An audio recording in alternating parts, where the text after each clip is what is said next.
Tonight from Pittsburgh, PA, it's the middle game of the three-game series between Anthony Rizzo and the Chicago Cubs, Sean Rodriguez, and the Pittsburgh Pirates. Buccos shut out last night 7-0, looking for better things tonight, but storm clouds may be brewing above us. Greg Brown, Steve Blass, and Dan Potash with you, and you know what we're talking about. The slide yesterday, it's gotten all the attention here in Pittsburgh, Chicago, and across the country. Today, Steve, Major League Baseball admitted they got it wrong. Based on that Rule 601J, Anthony Rizzo obviously changed his pathway for the purpose of initiating contact with the fielder, in this case, Elias Díaz. Yeah, let me say this about the whole thing, Greg. First of all, I think the rule is disgusting. I don't think it needs to be written at all. And I don't think it was a particularly dirty play. And you have to think of the difference between legal and dirty. So as you look at Rizzo come in there, the conversation is going to go both ways, and they decide to uphold the situation there, and it's up to the Pirates now to make a decision. If they feel that it was a dirty play, then they have a decision to make, either to retaliate or not retaliate. If they don't think that it was a dirty play, then you go on with the baseball game. And again, the rule, which again, Major League Baseball stated earlier today that they basically got it wrong and that it should have been interference, and that Rizzo should have been, yeah, he was out, but the Chicago Cubs should not have scored those 2 runs. So it is Nick Kingham on the mound. The rookie makes his 4th Major League start as the Pirates take on the Chicago Cubs in the middle game of this 3-game series.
Remember September 2015 when Jung Ho Kang was taken out by Chris Coughlin, and then in the wild card game here at PNC Park, Jake Arrieta buzzes not only Francisco Cervelli but Sean Rodriguez. Tony Watson then hit Jake Arrieta. Both benches emptied. Sean Rodriguez takes it out on a Gatorade cooler, and then yesterday the takeout slide. Joe Madden upset that they were even considering going back to New York to replay it. Clint Hurdle ejected. Thankfully, Elias Díaz is fine. and he is behind home plate tonight. But again, the big question brewing for us, and it's obvious, what is Nick Kingham to do? Well, we're going to see the theme of the game in the top of the first inning. Yeah.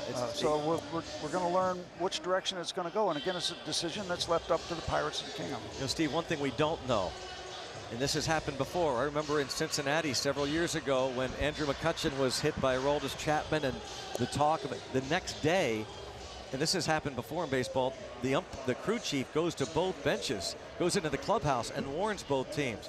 We don't know if the crew chief, Mark Carlson, has warned both teams here. Or Jerry Davis in this case. Jerry Davis is the crew chief for this game. Yesterday it was Mark Carlson, but Jerry Davis, veteran umpire and crew chief. So stay tuned here. Yeah.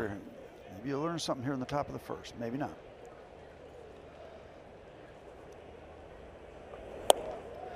Meanwhile, Nick Kingham making his 4th major league start. The thing that jumps out for me, other than the dazzling debut when he was so perfect, and that was unbelievable, 2 walks and 3 starts.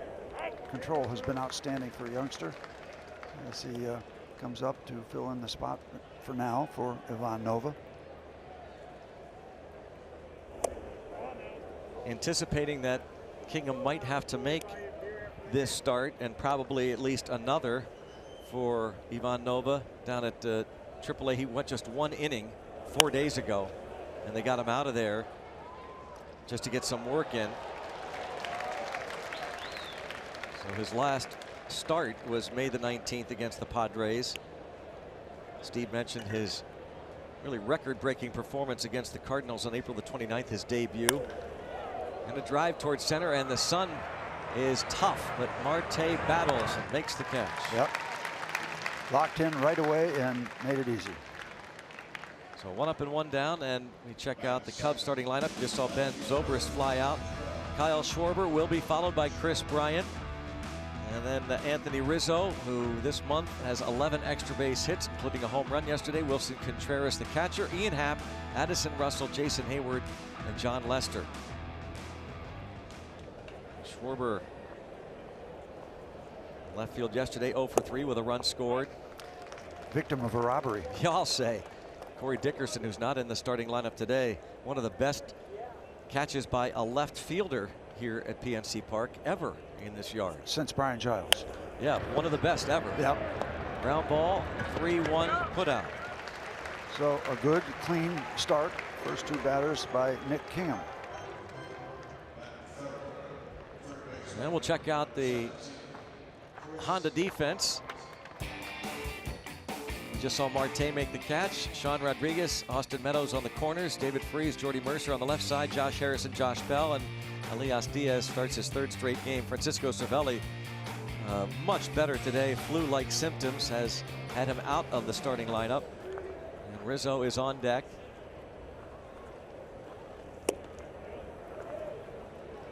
Ball 1 on Bryant. 1 for 5 yesterday.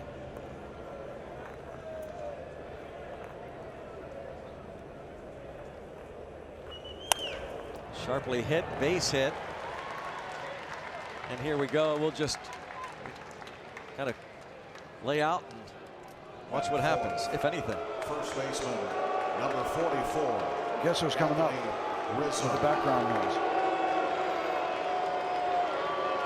Heard from this crowd at PNC Park. Now, Rizzo's been around. I'm sure he was expecting this reaction from the crowd. It's no surprise.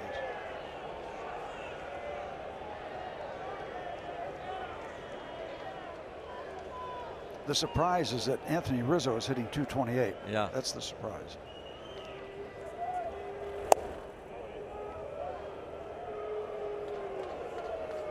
Fans not liking some of them that first pitch didn't hit Rizzo. A big topic of discussion here in town.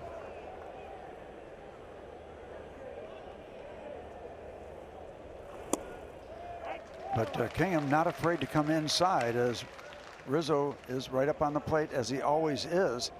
And it is the better strategy, because pitching him away, if you pitch him far enough away, it's a ball. If it's a good strike away, it's in his wheelhouse.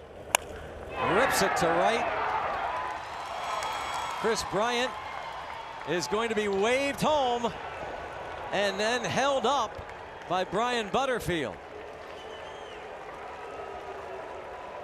So Rizzo, not only is he not hit, like yesterday when he came to the plate in the 9th inning against Richard Rodriguez, singled home a pair of runs. This time he rips it to right. And that was right in the wheelhouse. He tried to come in again, but this ball is left not far enough in, and Rizzo just turns on it, and that's what makes him so good. He goes out and protects that outside part of the plate, but he can turn quickly on something that's not far enough inside. And the Pirates still okay in that it comes, all this comes with 2 outs. They still can get out of this. The batter, Wilson Contreras.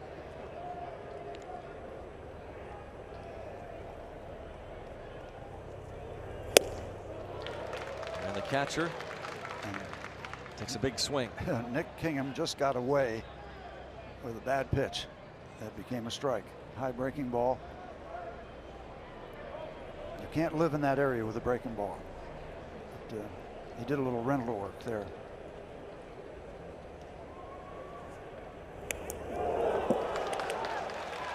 Well, Contreras is hit. He's probably going down to first saying, why me? Well, I mean, first thing you think of, our catcher got taken out, and we'll take out your catcher. I mean, that's what comes to my mind anyway.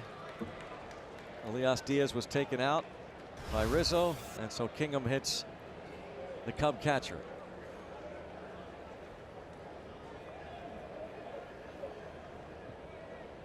So now they are loaded for Ian Happ. Switch hitter.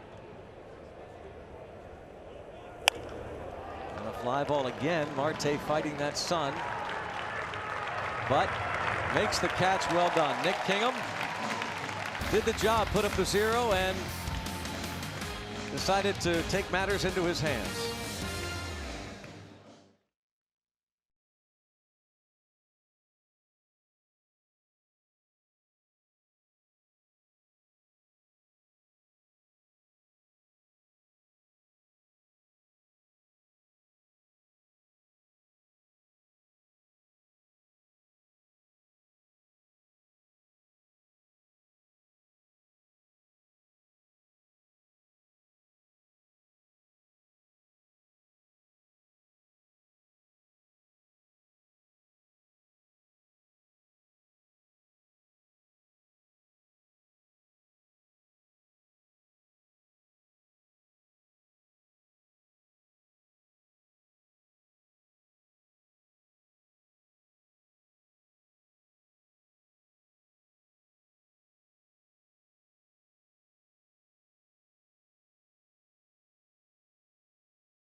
Contreras, but a quick poll in the press box.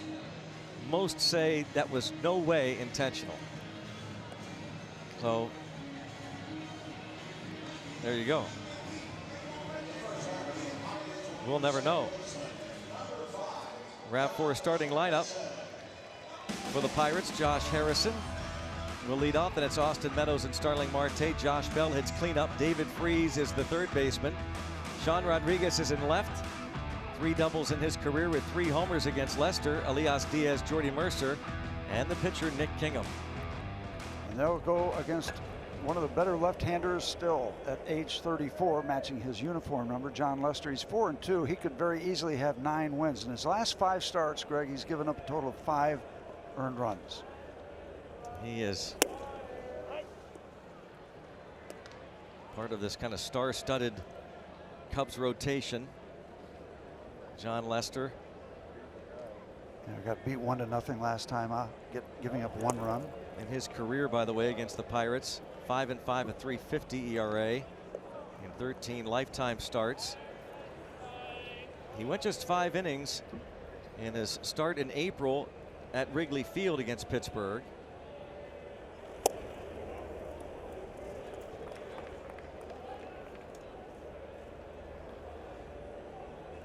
And a 3.57 career ERA here.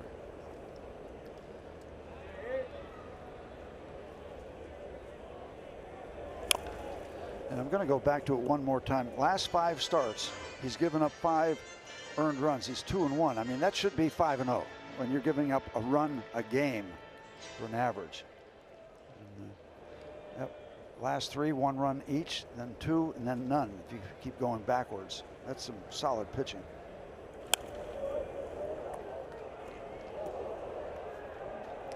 Jay Hay was 0 for 4, as were most Pirates yesterday.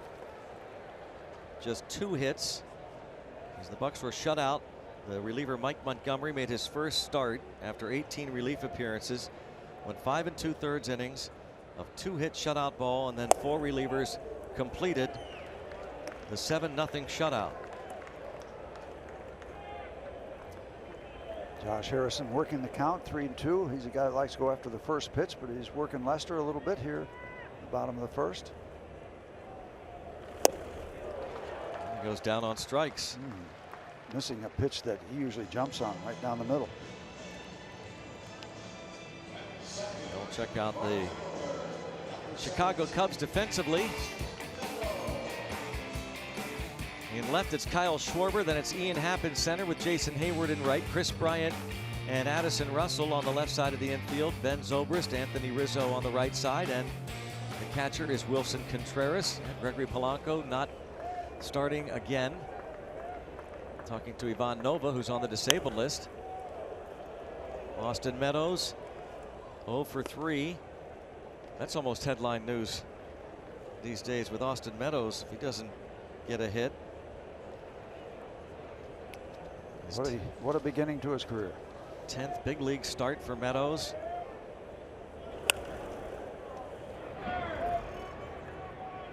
Over toward Joey Cora, the Pirates' third base coach. Meadows, first 10 big league games, 15 hits, 36 at bats, with 3 homers and 6 runs batted in. Making his 10th start and facing the veteran John Lester.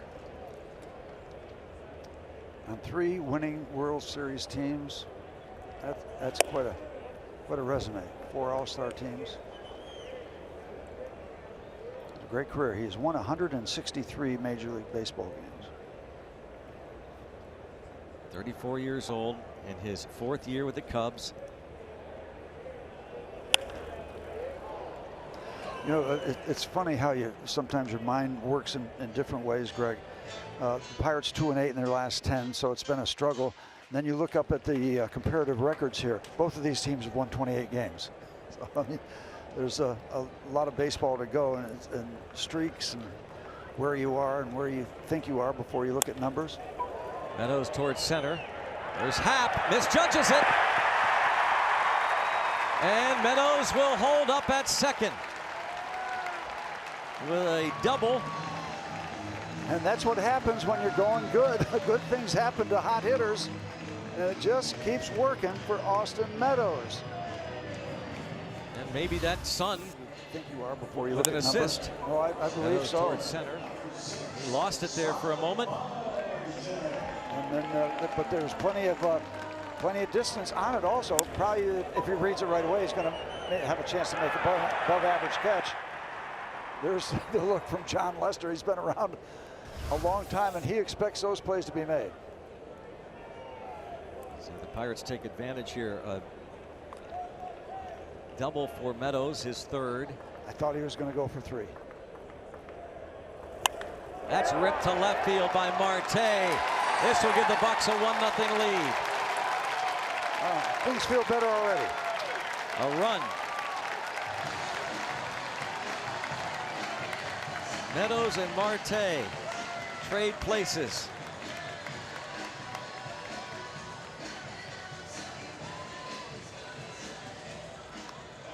And And this ball will not be misjudged. This was just smacked down in the left field corner.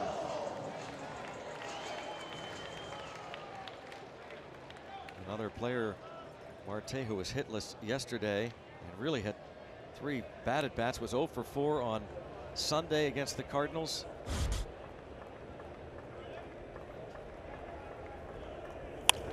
And this is into center field, and the Pirates will take a 2-0 lead. Josh Bell promptly singles home Marte.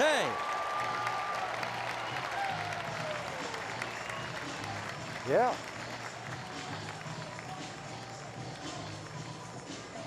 It'd be great if the Pirates could have themselves a big ball game just to clear the air out of a lot of stuff. Another look from the right side for Bell. Yep, tried to go inside on him, and he got the hands in close to the body, pushed it off to center field. Nice adjustment.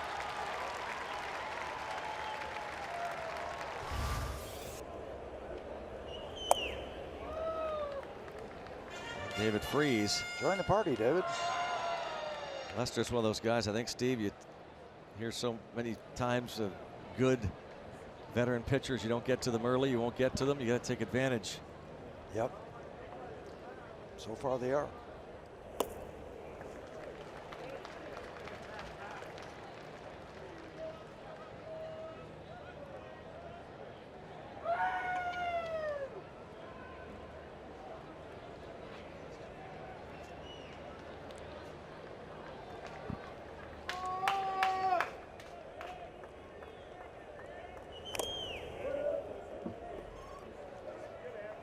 Pirates have occasionally had really big early innings against John Lester. It was July 9th of last year at Wrigley Field. They scored 10 first inning runs. 4 of them were earned against Lester, and a 14-3 shellacking of the Cubs. Was that the game where we had a pitcher go in late to start? Was that game? Where the Chad Cole game. Somebody was ill and Cole couldn't go or something, or I don't know. It doesn't matter. It was just good work against Lester. I was trying to place it. We all thought, hey, wouldn't you like to get the nod? You go in there and start. Look at Lester. He's going to throw a 3-hopper. And that's one of his signatures and his reputation. He hates to throw to bases. So the way he gets around it is by what you just saw. Yep. Now it costs him a double play. Throw it into the ground. They get the lead man. And he's found a way to get around this issue. And that's deliberate. That's not just a bad throw. Yep, that's on purpose. They know it, so they're over at second base when they should be. Unfortunately for them, it's late. I think maybe it was only 2 hops. 1, 2 hops. That's something that you will not see very often in Major League Baseball.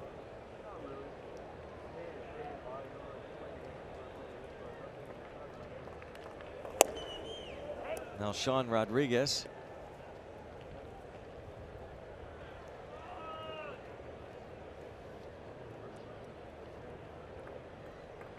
You can do that sort of thing when you're a real good pitcher. Yeah. If you're not a real good pitcher, you're not going to be around long. Start throwing ground balls on double play attempts.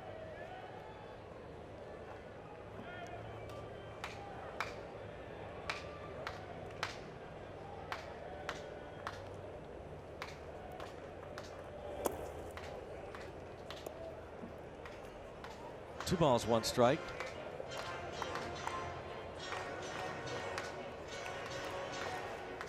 And he's not going to worry much about David Freese running. That's also been an issue, but this year only 6 attempts against him. That's amazing. That's amazing. So what I think you're telling me, it's been reduced significantly in the last 3 years. Yeah. 6 attempts, 3 caught stealing. And it's 3-1. Was it one year way back at like 44 stolen bases? I mean, there were some years where it was just 2015, crazy. 44 steals in 55 attempts. His first year as a Cub. In the air to right center. And the right fielder Hayward will make the catch, so the Pirates score a couple. And after one out, it was Austin Meadows getting it started with the double over the head of Ian Happ. He just keeps on hitting. Starling Marte followed, promptly doubled him home, and then Josh Bell singled home Marte.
Sportsnet is brought to you by the law firm of Bordas & Bordas.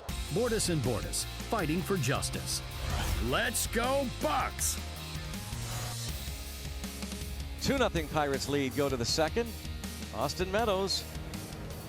You know, Happ misjudged that ball, but he hit that ball a long way. Yep. That was a legitimate contact. The other way, Russell. Russell turned a good ball game. Yeah. The Chicago way yesterday with that pinch hit 2-run home run, because Cole had worked very hard to keep it all together, and he should get good marks for that. It was just 1-0. Yeah, one zip. And in the seventh, 2 outs, he hit the home run off Brault, a pinch hitter, just his second home run of the year. And the Cubs added the 2 in the 8th and 2 in the 9th. So they won at 7-zip. Toward right center field, and Marte calls off Meadows. They traveled a long way for that in that right center field corner, and that ball had some carry.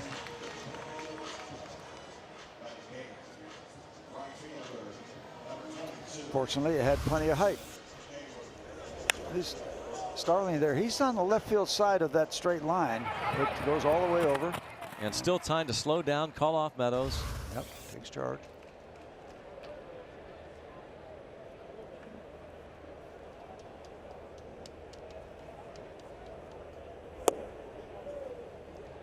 Jason Hayward.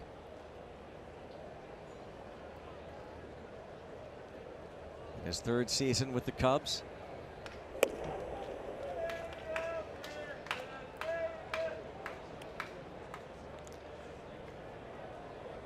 Pinch hitter in the 8th inning yesterday and grounded out. Diving try, doesn't stick in the glove. Base hit off Josh Harrison's glove.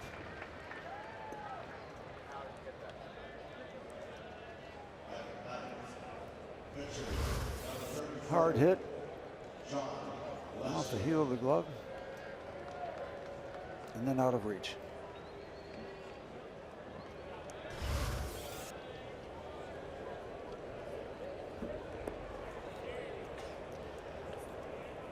John Lester coming up. He has 1 career home run. Take a look at Hayward at first. Over to Mr. Lester.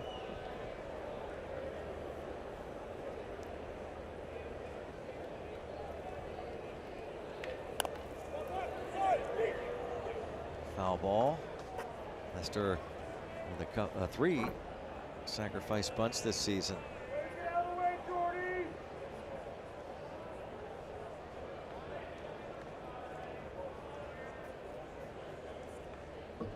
course, Lester, his first year of the Cubs, had set a major league record, starting out his career 0 for 66 before collecting his first big league hit in July of 2015.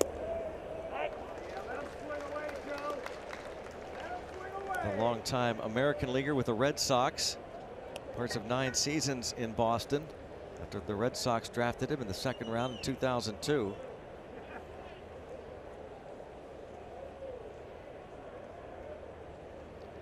Pirates think it's still on. Runner going, strike out and throw out, double play. Joe Madden took off the bunt, and now they're checking to see if they want to challenge it. 2-0.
To John Lester. Lester could not put it in play for the strike him out, throw him out double play. Elias Díaz. Strong arm. On to Jordy Mercer. 2-6. Allegheny Health Network Super Mo look. Drive-by tag. Got him. No review, without incident. How about that? Mercer will be due up second.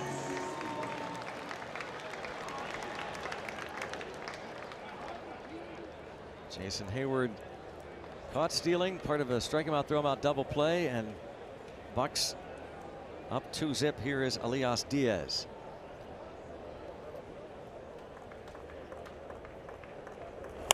And he hits a drive to left. Back is Schwarber to the wall, and Elias Díaz tells the Cubs to take this. 3-0. His third.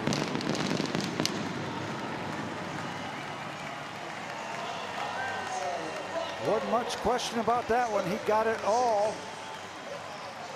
Didn't need any trailing wind. Long tater.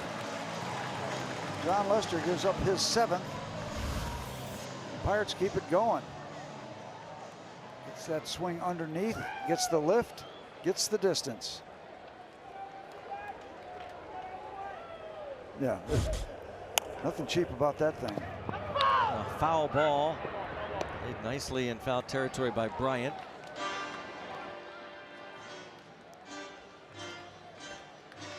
Who's got it?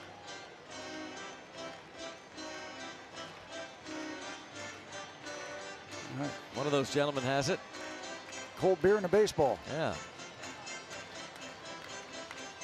All about location. And for Diaz, all about distance. Give me some distance. Long Picks up the phone. tater. Yep. Now Mercer with a fly ball to center. Hat back. Oh, Pirates out swinging the bats tonight. First couple of innings. Good to see. Lester, Steve mentioned, just 7 home runs this 11th start. Gave up 26 last year. It's not a record-breaking number, but not far from averaging out to 1 a start, 32 starts. Pitching a lot at Wrigley. That's going to happen. And Kingham is hit by the pitch.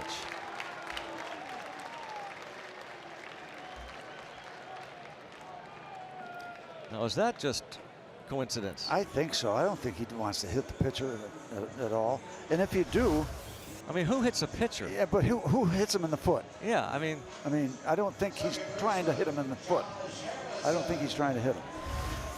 You got to take another poll. yeah. I might be wrong.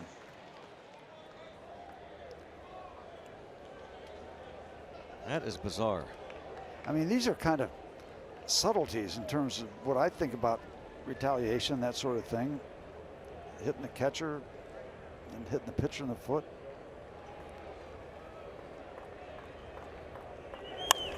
And now Harrison. Again. Look at that Ian Happ flying around all over the place.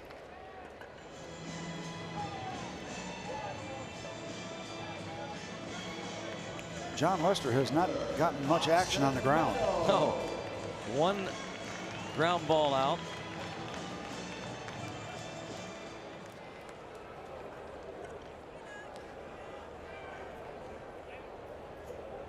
Maybe looking for credit for 2 ground ball outs with that throw. The throw to second base on the double play. Good line, Steel Town. Yep.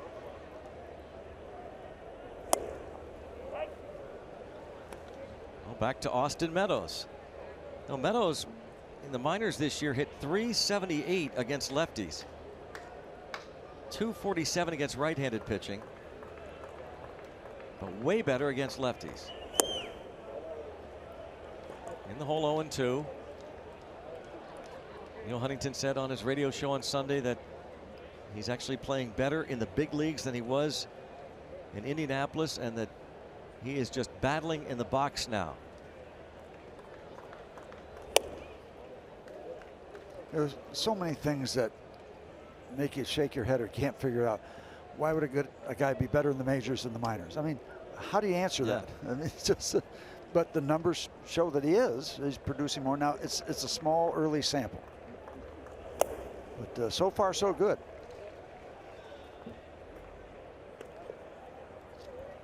And Meadows was asked about his quick start first series, and said one thing that stands out is he can see the ball better at night because of the great lighting in the major leagues.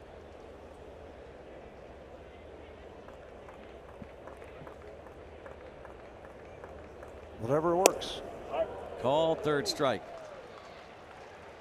So Lester strikes out his 2nd of the night, but Elias Díaz sends this pitch far into the night, some 420 feet, his 3rd home run of the season to give the Pirates a 3-0 lead.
in the third inning of play, and during his short stay in the big leagues, Nick has flirted with perfection and also tasted defeat. So what is he focusing on tonight in start number 4? With all my pitches, kind of have just command with the fastball. Everything works off of that. Just establish that early in the game. Let everything work off of that, and just be consistent with my pitches and whatever it is, situation it might be in. Something also to keep an eye on, guys. Nick was facing his, well, high school, I shouldn't say teammate, but fellow baseball player from Nevada, and Chris Bryant. Of course, Chris singling against him in that first inning. Both players were named to the Class 4 All-Southern Nevada first team back in 2010. So a little sidebar there. Pretty good team. Yeah.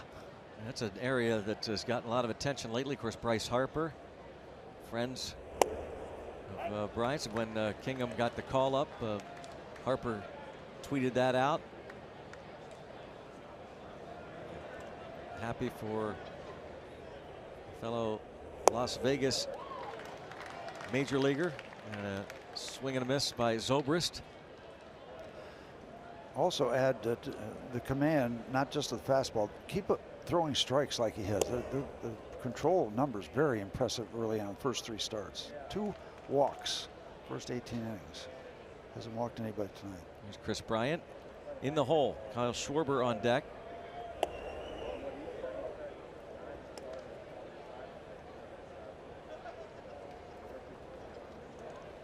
His major league debut, April the 29th. Sunday afternoon here against the Cardinals. And he ties up Zobrist. Yeah, got him to chase a bad-looking pitch. Bad for Zobrist, good for Kingham. Just got it in there and got the chase. This ball was not a strike, but maybe a little bit of a cut action in. Zobrist maybe thinking it was going to stay out there. If it was the cutter, the old true slider, then yeah, these hitters will look and think it's going to stay there, and all of a sudden the late movement side to side got the strikeout. Schwarber bounced out to Josh Bell in the first.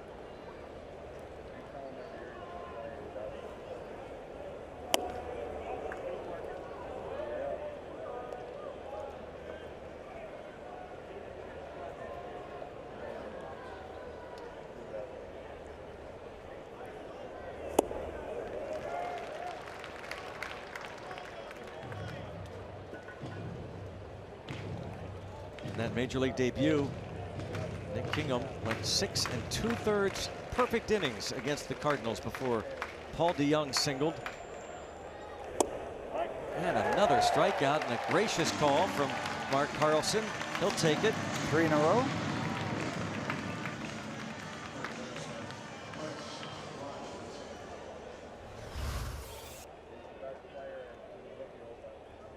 Didn't miss by much. That ball had a little staying power that just kept it enough to buy the call.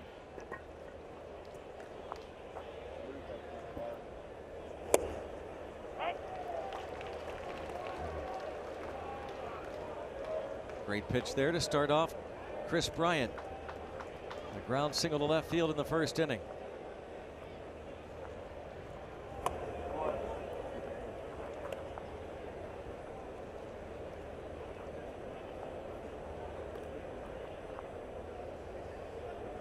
See if he stays away from Bryant. The last ball Bryant was able to pull.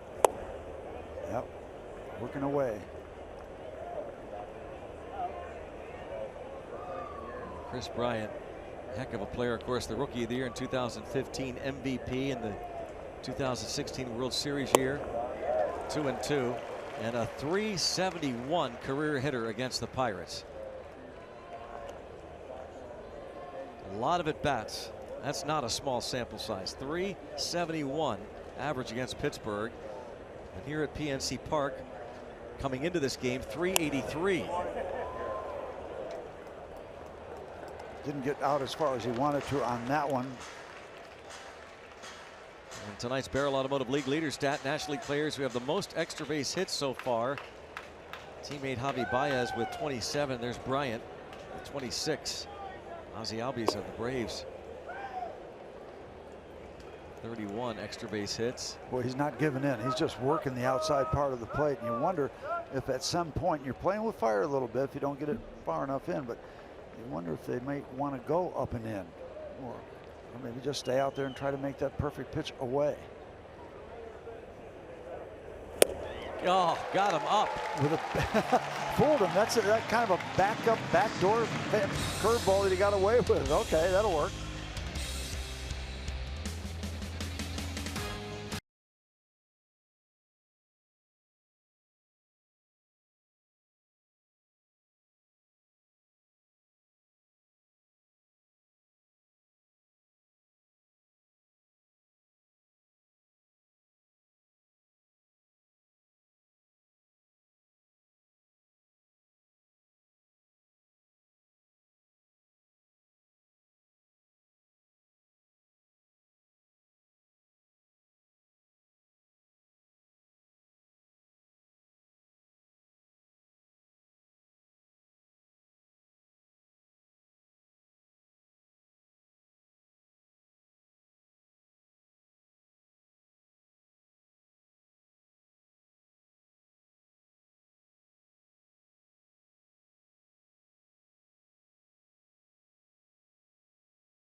And here's Starling Marte to lead things off.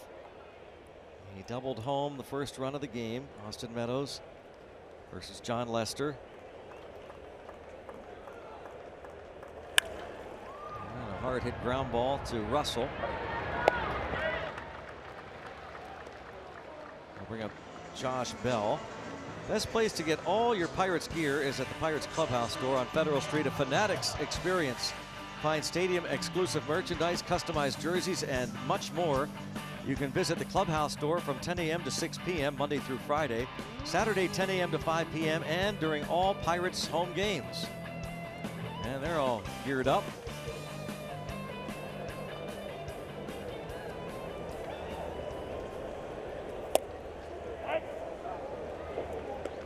RBI number 29 for Josh Bell in that first inning, and now 4 for 10 in his career against Lester. I'll tell you, if you ever have a chance to get up next to Josh Bell, he is big. I mean, he is a very big young man. So I'm in the tunnel, the hallway, going down the hallway today, and he's big. And a base hit. Good start to his evening.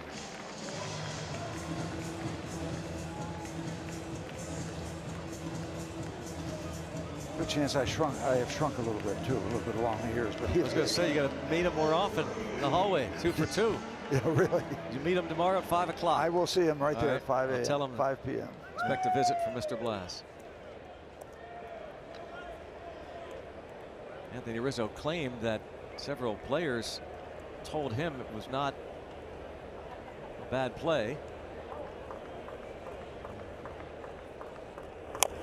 He says he oftentimes congratulates players when they get hits, knows how tough it is, and you can see him patting Josh Bell there on the leg. He is a hard-nosed player. He's also real good. He's in the top 5 players in the National League. He's really good.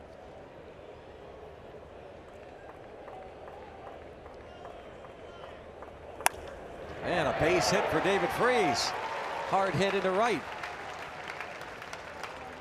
That's a little veteran at bat, pushing that ball the opposite way and just not pushing it, but putting some good wood on it.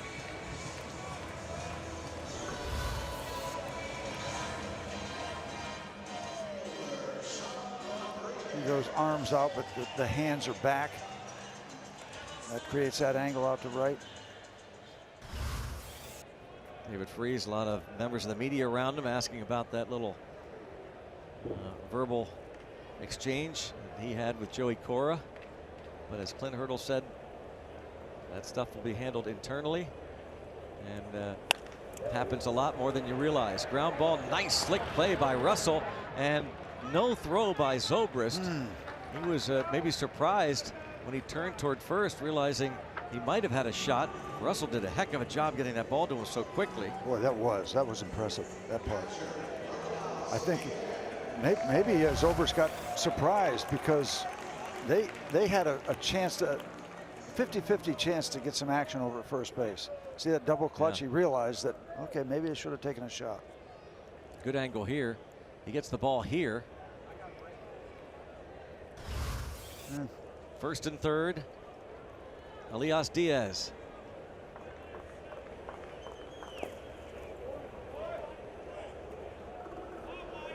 Blocked by Contreras.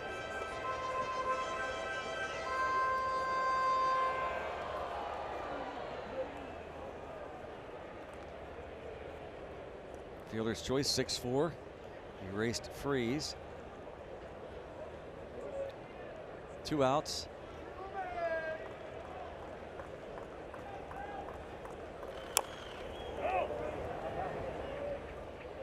Even a good many outs, Greg, have been hit sharply. Yeah. That ball hit the shortstop that Russell just played was smacked.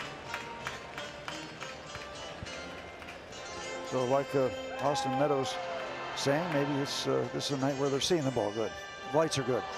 Lights are good tonight. Yep. Maybe they'll get better. You got a full moon working too, so you got a lot of stuff going on. Not yet. Felt like a full moon yesterday afternoon. Yeah. Should be easy. And it is for Zobrist to Russell for the force.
Time for the Toyota all-wheel drive RAV4th inning. Toyota, what drives you?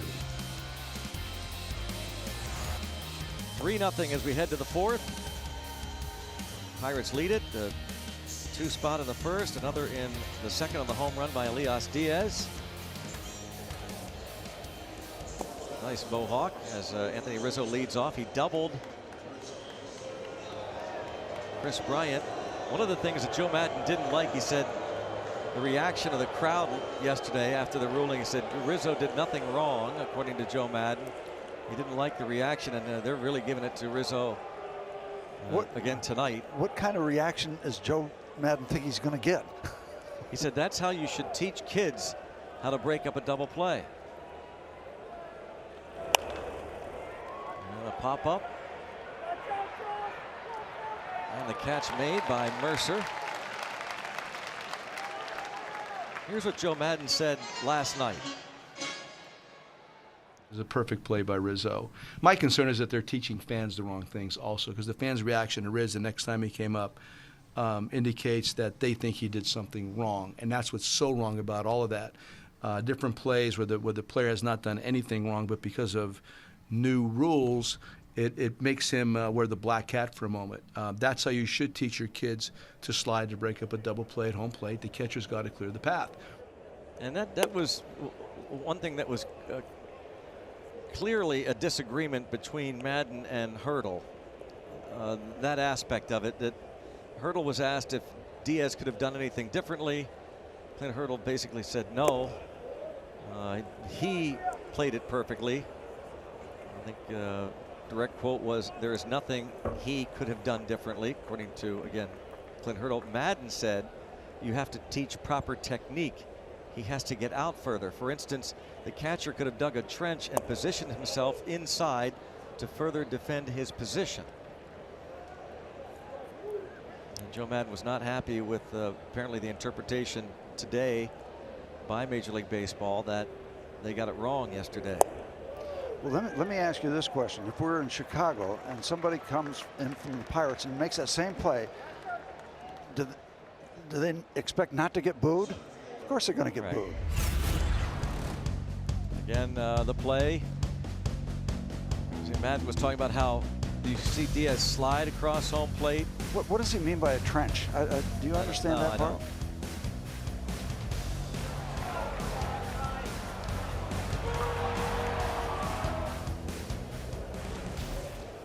By the way, you know, there were many who felt that Kingham needed to go out there and hit Rizzo, and the first time he came to the plate. But if he does hit Rizzo, almost certainly he is ejected and suspended, likely for 6 games. And then the Pirates are in all kinds of scramble mode and trouble trying to get their bullpen involved. That'll be taxed. And they need to find another spot starter for June the 3rd. Yeah, and what if it happens by accident? Rizzo stands right up on top of the plate. Yeah, I mean, that's, I don't think we should, that shouldn't be automatic. A pitch can get away. I don't know. I think Clint Hurdle talked about that too, that you can't stop Kingham from pitching inside tonight. Right, and his first 2 were good pitches inside, and then he left one out on play, but he did come inside.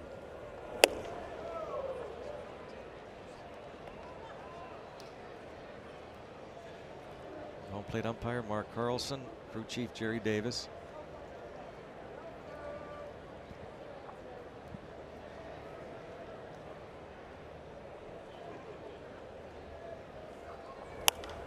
Ian Happ lifts one toward left. Freeze.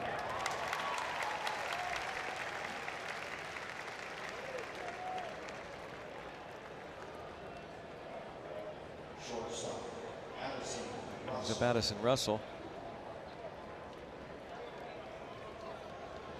With 2 outs and a man on. Sent Starling Marte to the warning track in right center.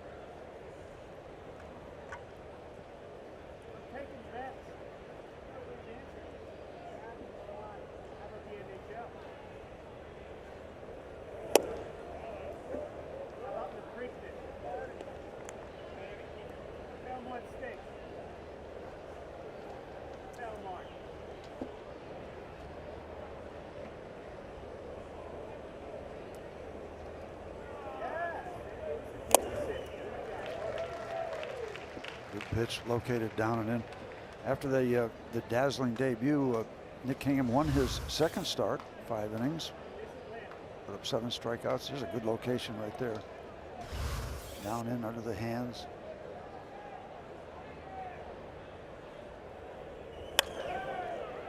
Fly ball again to Marte.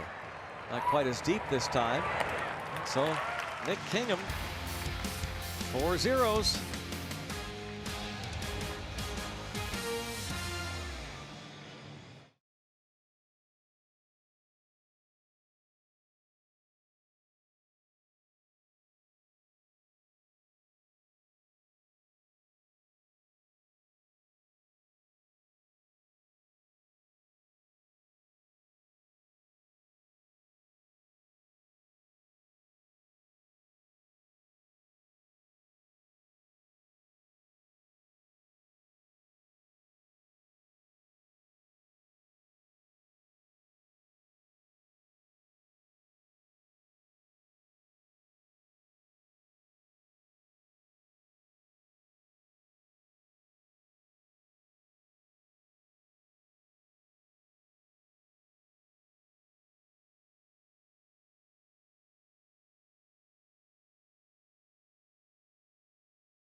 into the bottom half of the fourth.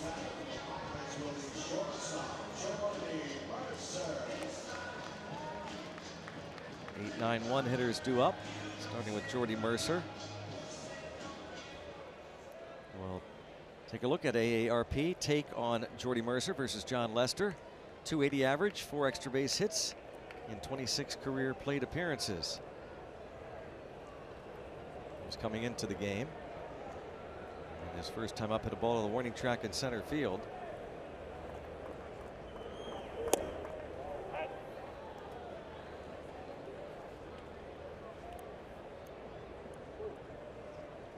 Mercer, Nick Kingham, Josh Harrison.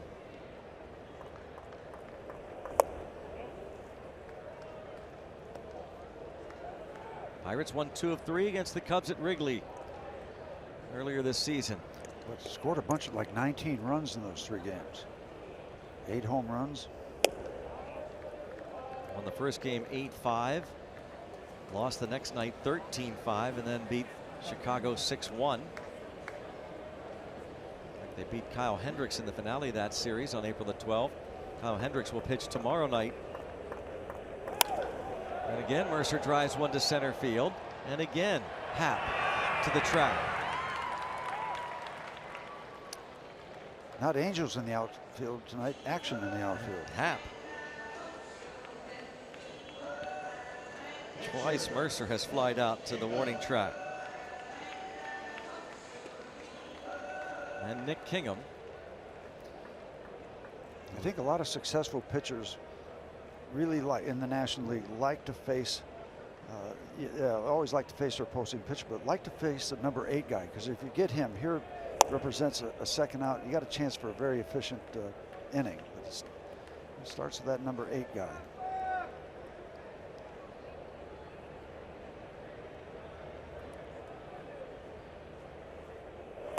One reason many believe that American League pitchers who come over to the National League can have some early success, and Neil Huntington has talked about that after acquiring Francisco Liriano and A.J. Burnett, Jay Happ. If they get an easier out handed to them, quote unquote, like pitching against the pitcher. Joe Musgrove, former American leaguer, and what a debut for the veteran, for the right-hander, as the veteran lefty Lester delivers a strike. Musgrove 7 shutout innings on Friday against the Cardinals. No walks, 7 strikeouts. And Kingham caught looking.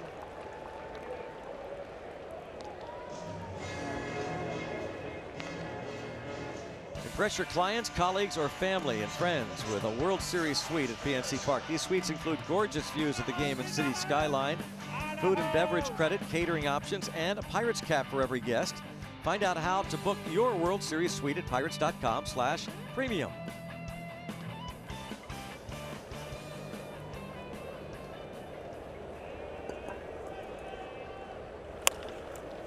Should be an easy 1-2-3 inning for Lester. 10 pitches, 3-0 Pirates.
Hey, Vasquez out in the bullpen after that scary moment when he came out of the game on Sunday, shaking that forearm.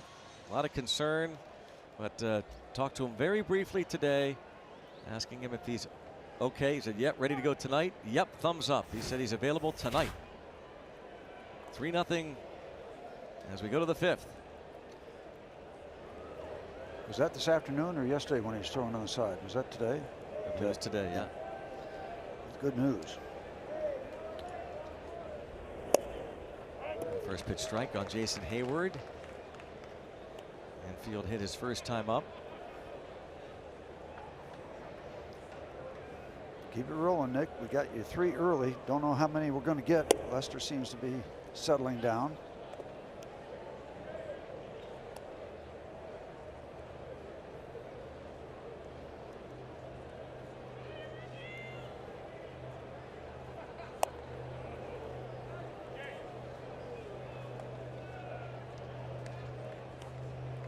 Very efficient work so far. Drafted in the 4th round in 2010 by the Pirates.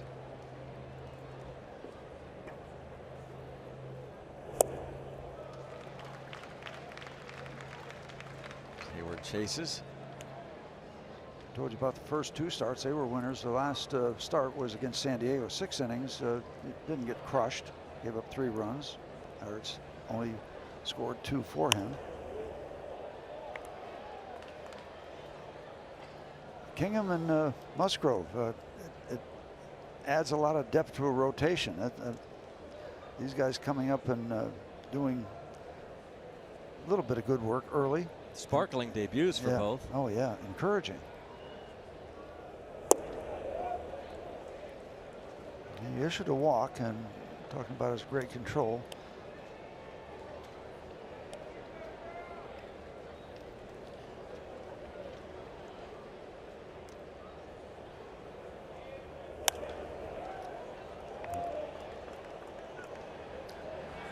Hayward was protecting that time, trying to keep the at bat alive. If he had taken the ball, it would have been ball 4. You want to get him, and then you know, just what we're talking about, comparatively easy pickings against Lester could give you a leg up on the top of the 5th inning.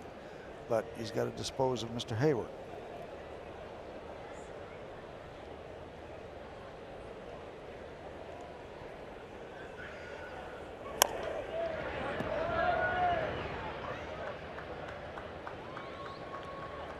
Still 3-2.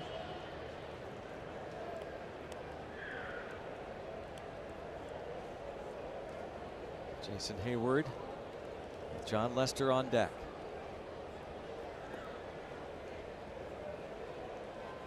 Cubs road trip will continue. They head to New York for 4 against the Mets. Pirates will fly out tomorrow night, head to St. Louis for a 4-game series. And a fly ball to shallow left. Mercer calling for it. Called off by Sean Rodriguez. And you could hear the disappointment in Mr. Hayward's voice. Nissan Road ahead. It is Joe Musgrove tomorrow to make his Pirates' 2nd start. Kyle Hendricks makes his 11th start of the year. That's a good-looking ERA for Joe. Yeah. Coverage begins at 6:30. Lester takes ball 1.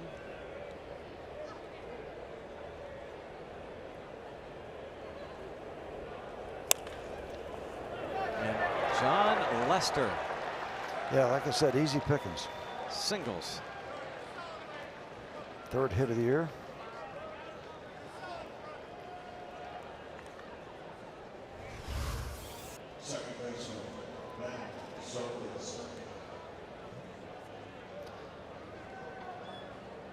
Finds a hole between Bell and Harrison.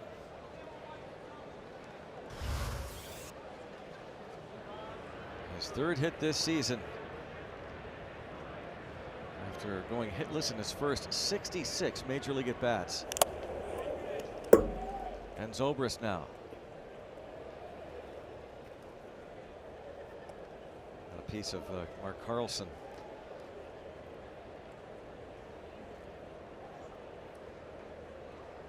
Kingham did a nice job on Zobrist last time up.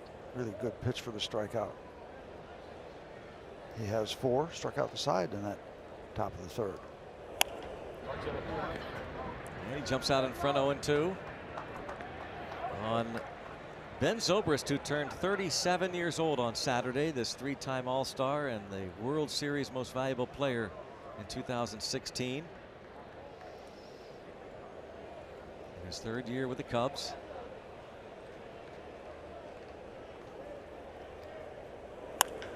Launches one to right.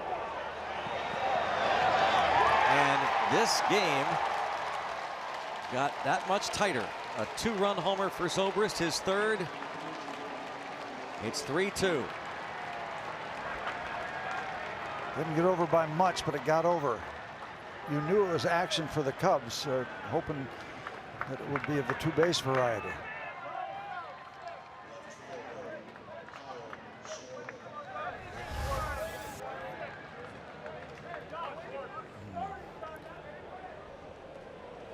Breaking ball that ends up there, just clearing that yellow railing.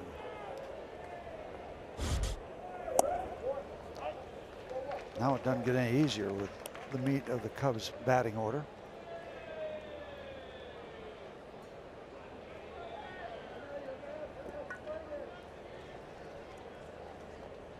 Third homer allowed by Kingham. You know, it seems like we say it a lot. We really don't. But how many innings that a team scores as a result of a base hit by a pitcher? That's hit hard to the right center gap.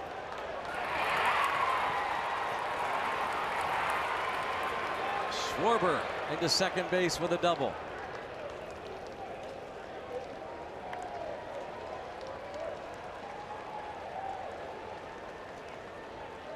And all of a sudden, the Cubs getting things done. Pirates still lead by 1.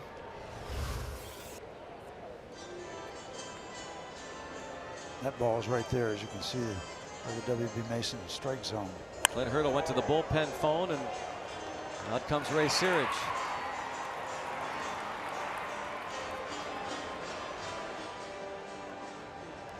Just a rhetorical question, Greg. Do you think baseball would be, Major League Baseball would be better off if there was no home plate rule or second base rule? Oh my gosh, yes. I mean, I think all it's done is confused.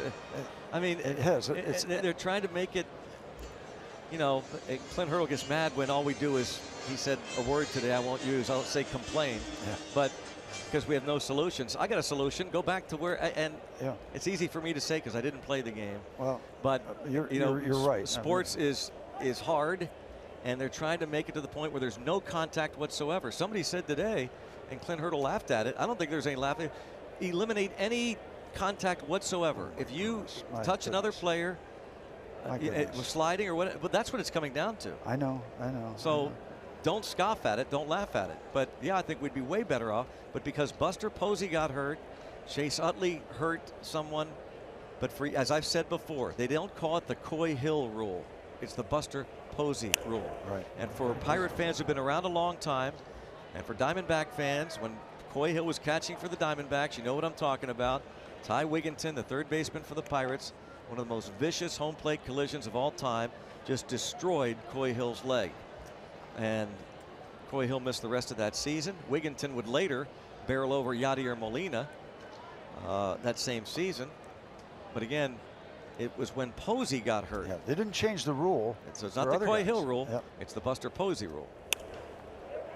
And as somebody said, imagine if it was Posey or a star catcher who got toppled yesterday rather than Elias Díaz. Yeah. Basically kind of a no-name right now. Well, here's the play we're talking about. This led to this change. The home plate rule changed because of the collision at home plate. And the thing is, not even the two recent guys. It's been 100 years. Catchers get hurt. Everybody, you know, there've been injuries all over the place. But they didn't proper rule changes. Eliminate breaking balls because you might require Tommy John surgery if you throw too many of those. It's intentional walk issued. So Rizzo will not face Kingham in this instance. Instead it'll be Wilson Contreras. So that was my, what are your feelings? You asked me, I'll ask you your feelings. You know my feelings, but same. It would be much better. They didn't need to create these rules. As you said, give a little credit to your umpires that can run a ball game. And the players themselves, who can police the game. Yeah. But they're trying to sterilize it. And there we have a good couple minutes of a soapbox. Yeah.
Of the season. Pirates committed to providing great offers like the PNC Bank Pirates card discount. Save up to $10 on tickets for Sunday through Friday home games, including 3 different seating options. And on Thursdays, get buy one, get one tickets in the outfield box section. Go to pirates.com/piratescard. Save on your tickets.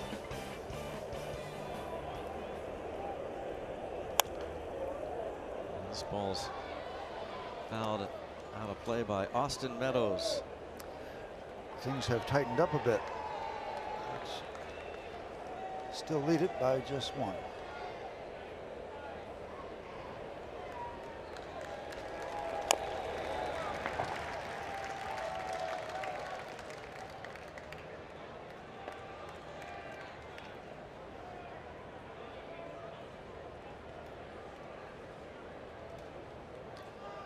A lot of people think of John Lester as kind of one of those crafty left-handers, but a couple of years he had 225 strikeouts. So he's more than just a crafty left-hander. He has over 2,000 of them lifetime. Musgrove overlooking on. 1-2 on Meadows, who is 1 for 2, doubled over the head of center fielder Ian Happ and Ray Searage with Nick Kingham. Probably telling him, hey, hang in there. A lot of people win by just giving up 2 runs. Not like he's getting knocked around a lot.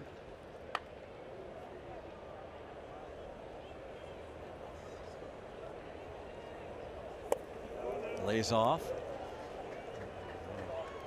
Meadows, he's gotten a lot of firsts out of the way in his big league career, but doesn't have his first major league walk. Here we go. It's one of the last boxes you got to check off. I think so. Fly ball to deep right center field. At the Meadows. Look at this shot. Austin's 4th off the veteran lefty Lester. He clears the deck with a cannonball. 4-2.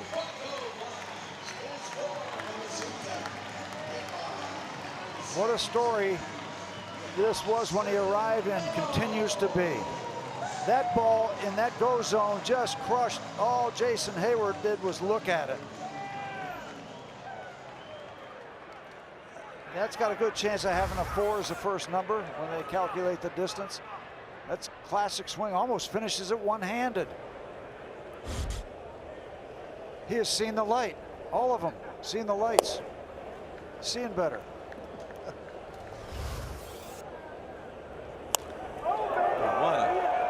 What a sight.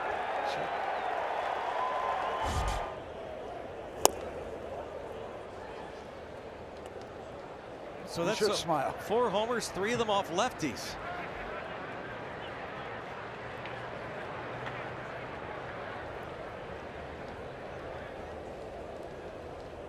Still looking for that first major league walk, by the way. Yeah. So close. So close to getting it. My goodness. Oh, what's the estimate on the distance? You got it yet? No, don't have it yet. It'll come.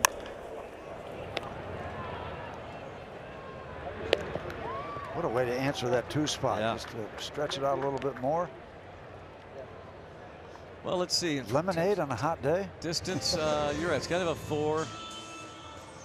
Maybe 4. I'm going to say 432. Wow. Okay, I was going to say 420.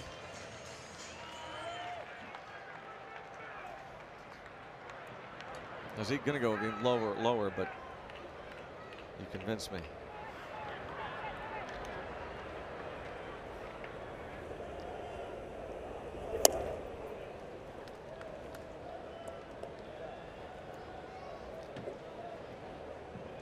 Josh Bell, 2 for 3.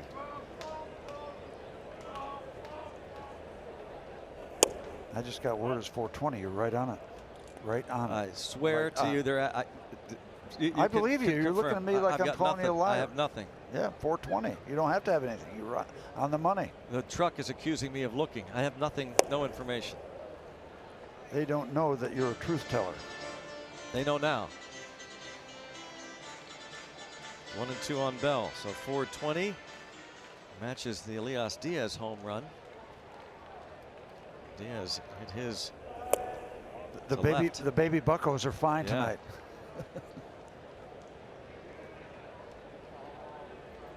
That is a big run to get after the Zobrist homer for sure.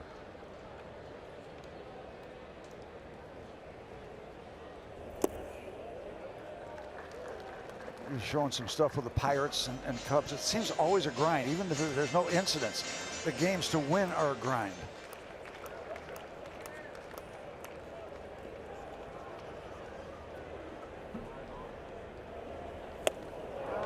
And a chase by Bell.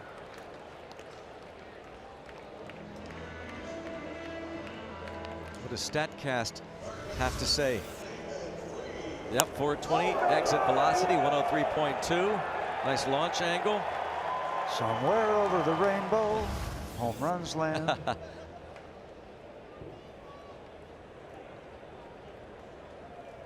They land here on the North Shore. Hope of the happy land. Home of the Meadowlands. Yeah, the Meadowlands. Very good.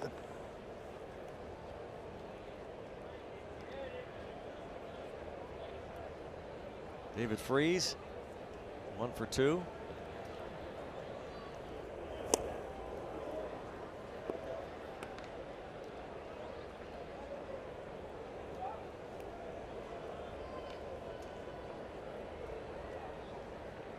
Good to see the long ball back in play for the Pirates tonight.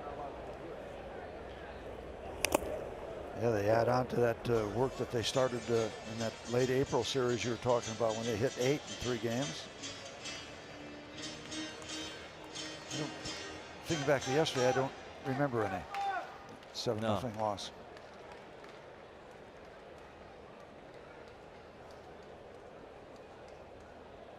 Nick Kingham. And Freese obviously fooled by that pitch, but Meadows was not fooled. An impressive Austin Meadows. He is making his mark in the major leagues. 4-2. Buccos.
Sportsnet is brought to you by Barrel Automotive. Visit barrel.com to learn more about our 3 conveniently located collision centers. And by Allegheny Health Network, official medical provider of the Pittsburgh Pirates and fans like you. Let's go Bucks! Nick Kingham's first pitch here in inning number 6 to Ian Happ is a ball. Austin Meadows hitting his 4th home run off John Lester, first homer that Lester has allowed to a left-handed batter this season. Looks like he's saying, who was that kid? Just 39 now major league at bats for Meadows.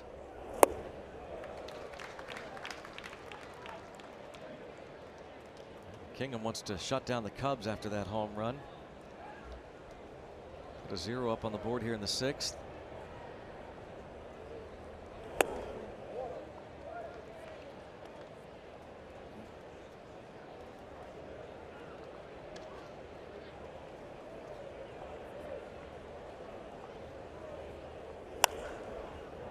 Popped up. And Rodriguez retires. Disappointed Ian Happ. Bring up Addison Russell.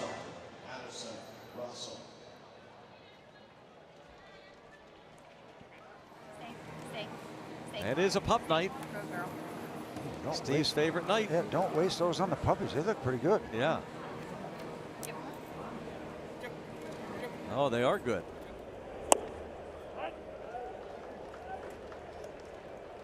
Addison Russell has flied out twice to Starling Marte.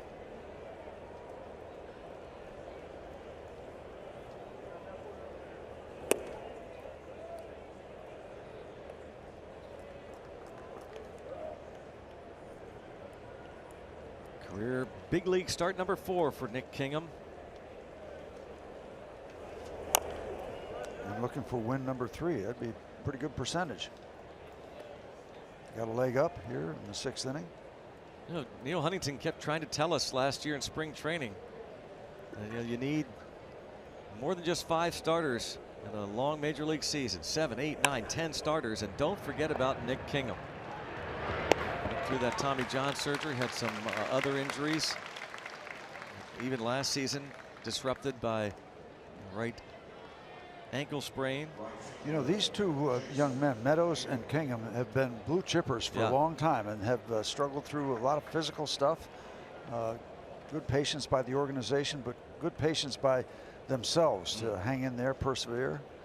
And, the physical setbacks, and you just fight your way through them, and sometimes it works out. So far, it's working out very well for them. A little dribbler, Jason Hayward. Well, we got a moment, Greg. Got a nice note from Laura Morrow, just transplanted from Cleveland, and try to convince her to be a Pirate fan. Happy birthday. Shouldn't take Laura. much convincing, should it? No, not from Cleveland. Although, you know, I got ties to Cleveland, but you're in Bucko country now, Laura. I mean, you were a one-time Cleveland fan. Yeah. So I converted. you converted. Yeah, when I was 18. There you go. Pirates offered me more money. Oh. What, Real simple. what do you got for her? I got a happy birthday. Yep. But thanks for the note, Laura. Line drive to the right field corner. Jason Hayward, a 2-out double. But like I said before, with 2 outs, we got easy pickings against Lester, right? We got a base hit right after I said it.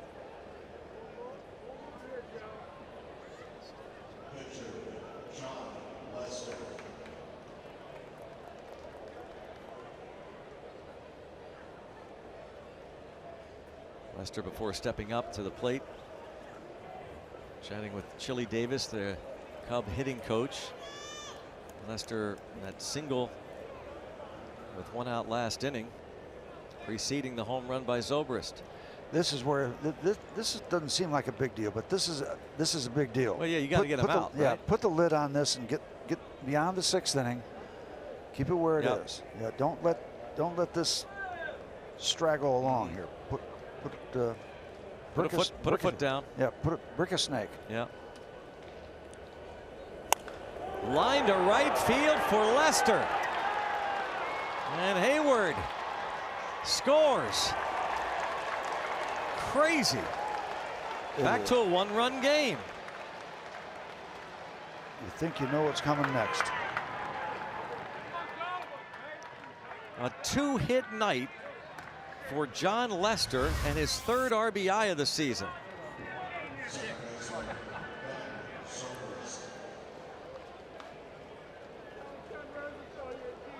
That is something you did not see coming.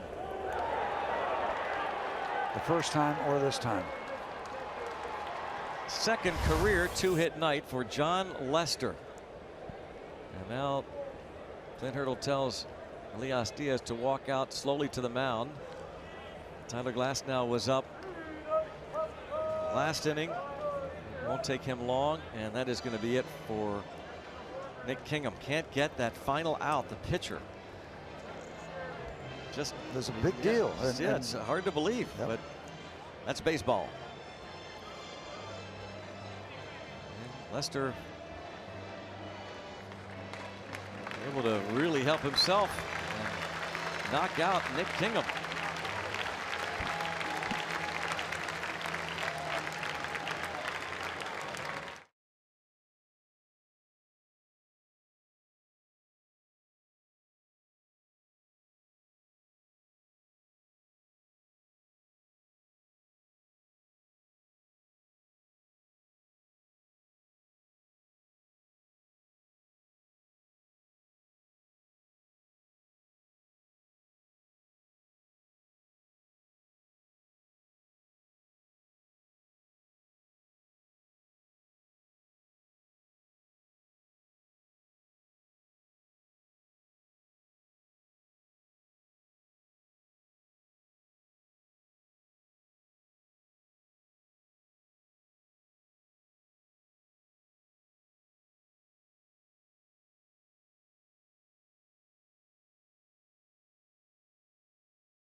Kingham not able to get John Lester. Lester collects 2 of the 8 hits off of Kingham, and now it is Tyler Glasnow. His numbers been much better recently, and One of the reasons is the curveball. Not that it's a better curveball, it's that he's more consistent throwing it for strikes to complement the real good fastball. So we can hope that he is going to be a two-pitch pitcher here tonight. Lester drives in Jason Hayward. Ben Zobrist hit the home run after the Lester one-out single last inning.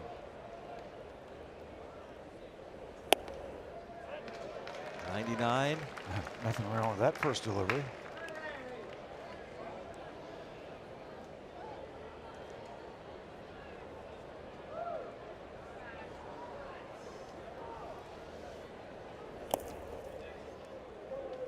Fastball at 98 in the dirt.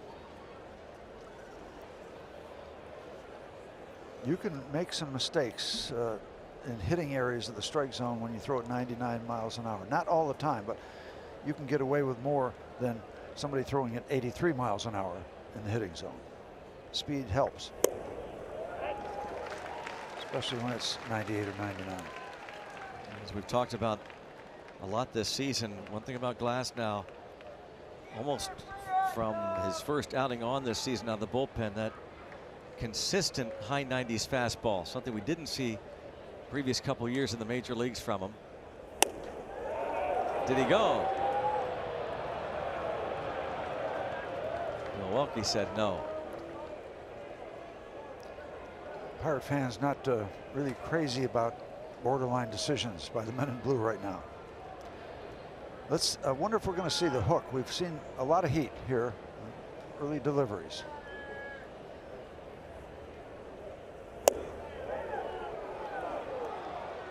That was not the curveball.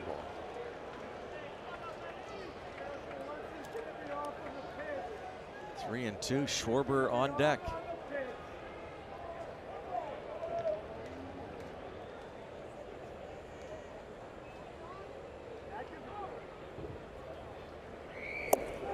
And he walked him.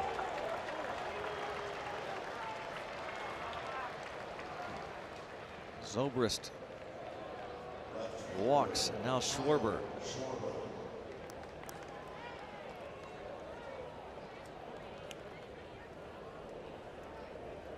Schwarber doubled to right center field following the Zobrist home run last inning.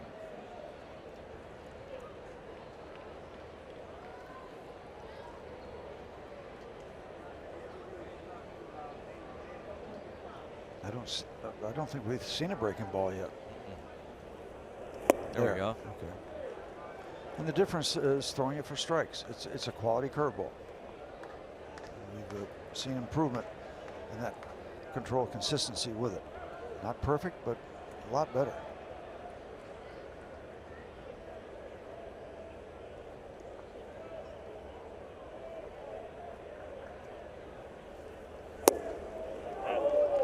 It's a strike call there. Schwarber not happy because he thinks that there have been some calls, couple out of the zone.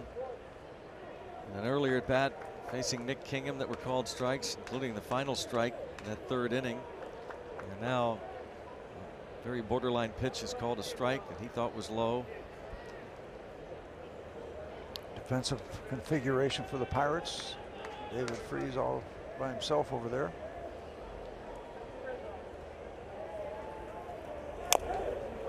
Tapper 1 and 2. Here's the off speed. Looked like the curveball.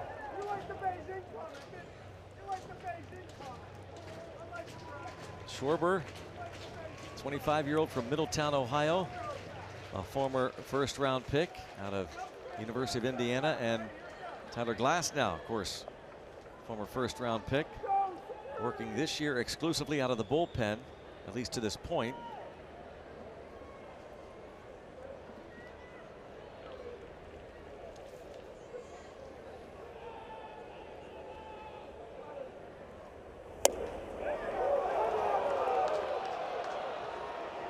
Two and two does not get that call. Schwarber does. This one well off the plate.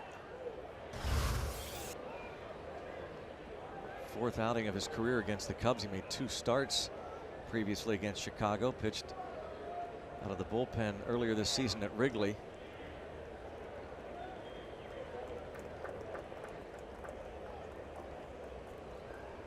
Cubs have scored 11 earned runs in 9 innings off of Tyler Glasnow. 15 hits. 3 previous outings. He's to do a little payback action. And gets him off speed. Well done. Had him set up for a fastball. Started the bat early. Got the early swing.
Tyler Glasnow getting a very large strikeout of Schwarber. Yeah, let's take a look at the at-bat.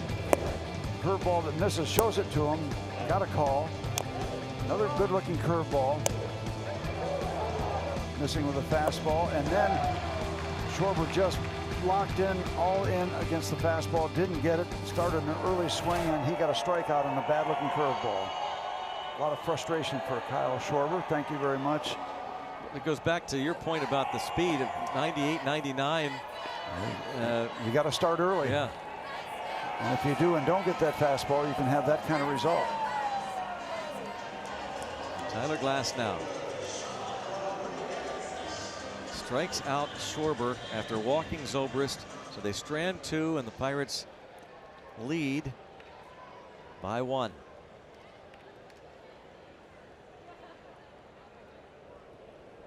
Here is Sean Rodriguez. 0 for 2.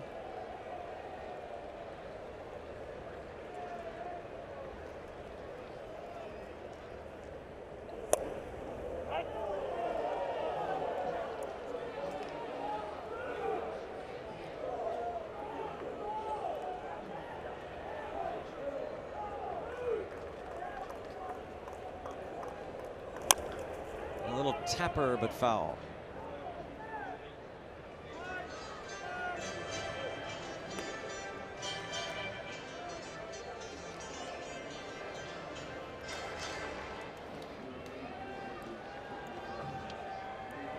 Nick Kingham was coming up with the same set of stats that he had in his loss against the Padres. 5 2/3, gave up 3 last time. This is 6 last time with 3 runs given up. But, he can win it, cannot lose it.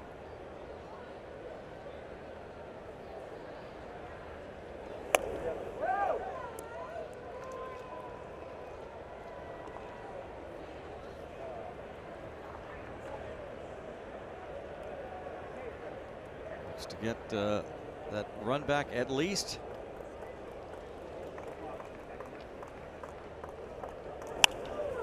And to center. There's Happ again.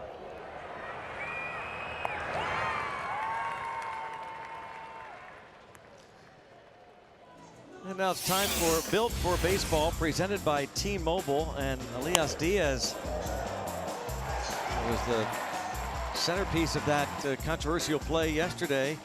He stepped to the plate leading off the second inning and homered off of John Lester. That gave the Pirates a 3-0 lead. Third home run of the season for Elias Díaz.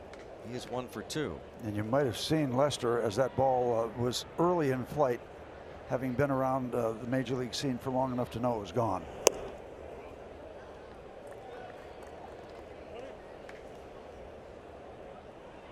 Pirates tweeted out, "Teach your kids to swing like Elias." Oh, huh. Very clever, and there's a line drive to center field, hit deep. Happ is back. Oh, what a catch by Ian Happ. Huh. Ian Happ has been tested. He had one go over his head. The Meadows double early with the sun. Stayed with this one and made a heck of a catch. That ball was smoked and didn't have all that much height. He never quit on it. And John Lester should give him a chance to collect himself. And that's exactly what he's doing.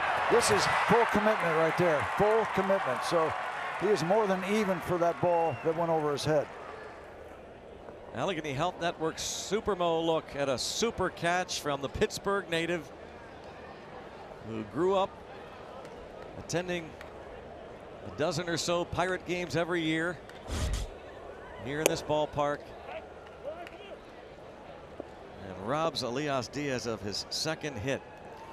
I'd like to see, I'm not much on StatCast to be quite honest, but that ball, I'd like to see the exit speed on that, because that had to be, that ball was drilled.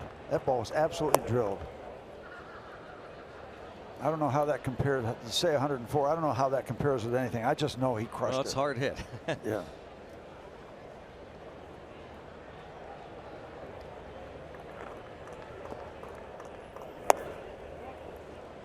Didn't take long to get out there. No. Probably a low catch probability. And that was only 19-degree launch angle. So that combined with your point about the 104 miles an hour, that is a hard hit line drive. There's a line drive to left for Jordy Mercer. And that's extra bases. Still trying to corral it. Okay, we got it. Mercer twice had sent Ian Happ back to the warning track. This time goes to left.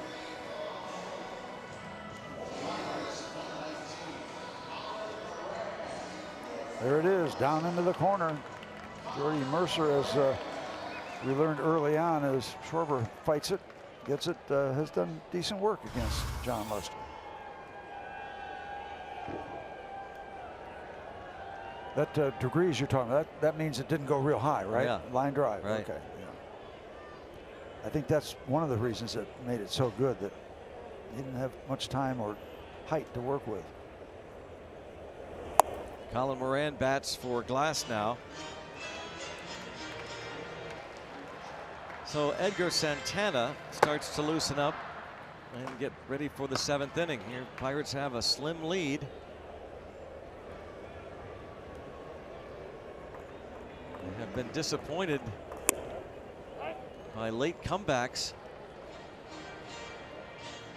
lately, past week or so. And Felipe said he is ready to go today. So Glenn Hurdle looking for Santana in the 7th, Michael Felice apparently in the 8th, and Felipe in the 9th. We'll see. Pirates try to add on. Colin Moran has that ball hit off his foot.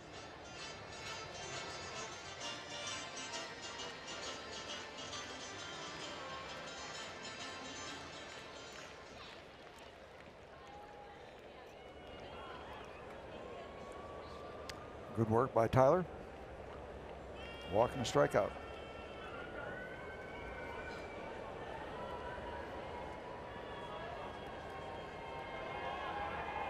Felipe out there in that bullpen.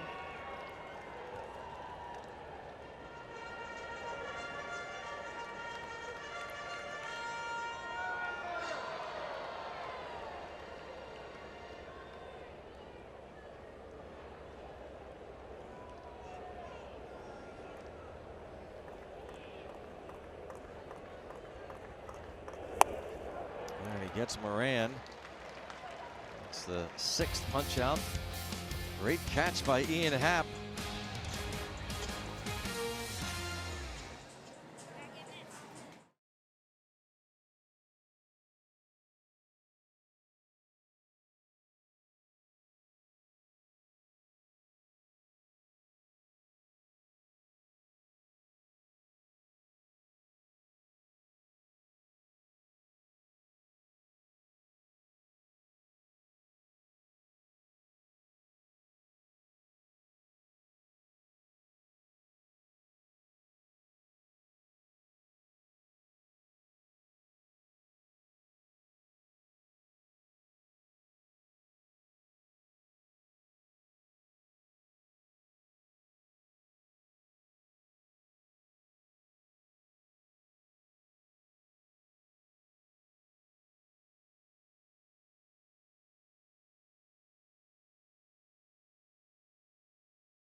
That dog's name is Axel.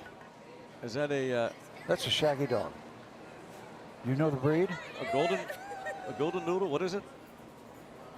A golden doodle. Is that the same type of breed as Higgins? The famous Higgins? Miss Higgins? Oh, I don't know about Miss Higgins. Oh, Miss Higgins is a Woodle, I'm told. A Wheaton Terrier Poodle. Apologies to the real Miss Higgins. You can follow the real Miss Higgins on Instagram. And you can learn more about the owner. Yeah. Edgar Santana on to try to protect the lead. It's Skinny.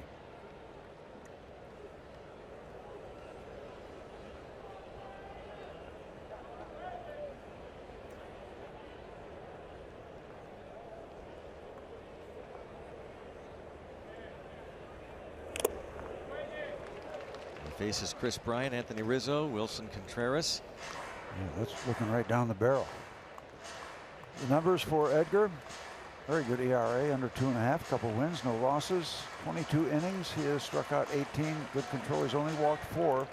Opponents hitting under 200. You remember on Sunday he entered the game with 2 on and 1 out against the St. Louis Cardinals, and the Pirates were leading going into the 7th inning 4-1. Strikeout of Chris Bryant. Good start. Santana inherited those runners. Jamison Tyone went 6 1/3. He uncorked a wild pitch and then gave up a 2-run single to pinch hitter Jed Jerko. And Anthony Rizzo hears it again. As you see Bryant way out in front. As Edgar took a little something off. You add a little speed, you take a little speed off. Try to mess with the timing, create unbalance, disruptive rhythm to the hitter.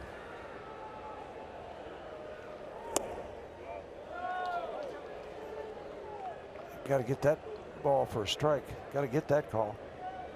Didn't get it.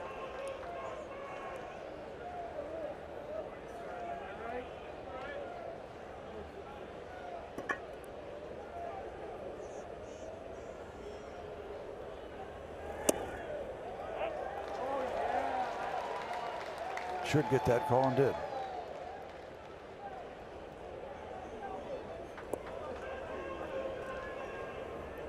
Shift on against Rizzo, and a big at bat here. Bucks up 1.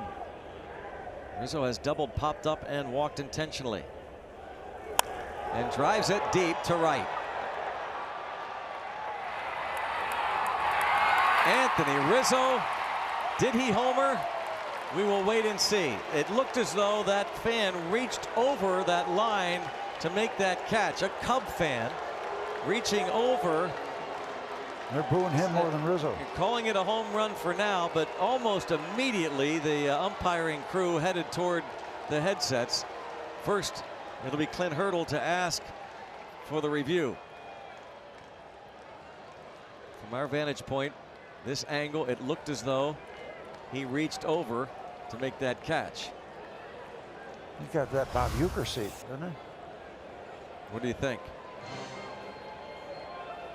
I think he's way over the line. This should be a double, fan interference.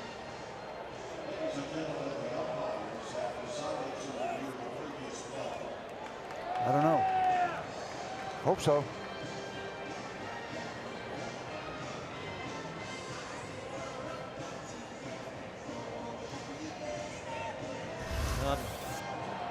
We shouldn't guess anymore anyway. Yeah, right, exactly.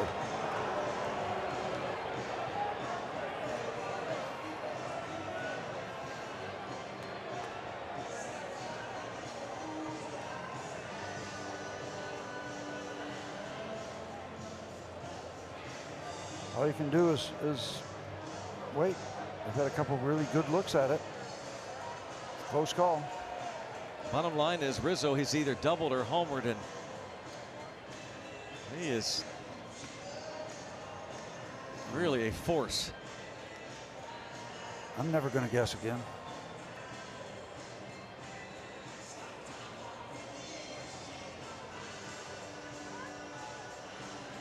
I know one thing, that's one happy Cub fan. Thinking he caught a Rizzo home run ball, or did he take a home run away, perhaps? And it's a home run. And it's tied at 4. Anthony Rizzo, public enemy #1 these days here, ties the game. And another blown save, 7th inning. Edgar Santana. Nick Kingham went 5 2/3.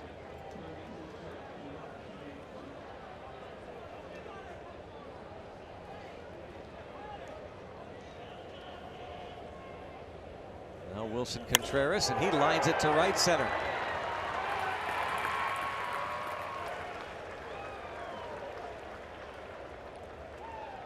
You know, I tell you, Matt Carpenter came in here hitting nothing. Anthony Rizzo came in here hitting like 220. Both of them getting well. Carpenter got well, and Carpenter was well for 2 weeks coming in and just continued that hot streak. And Rizzo, he mentioned the batting average, but still the RBIs, 37 of them. He's hit safely now in his last 11 straight games.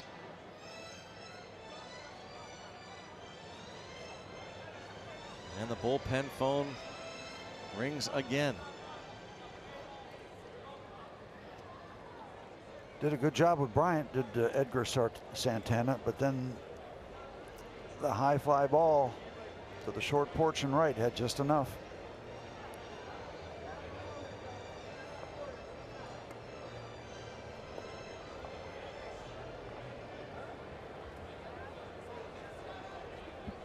Here is Ian Happ, 0 for 3.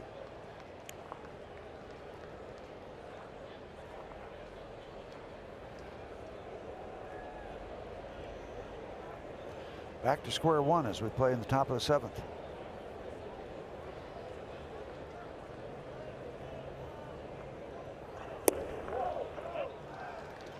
Strikeout, home run, and a line shot to right center. Happ has flied to center, fouled out, flied to left, Those 3 at-bats against Nick Kingham. No decision for Kingham.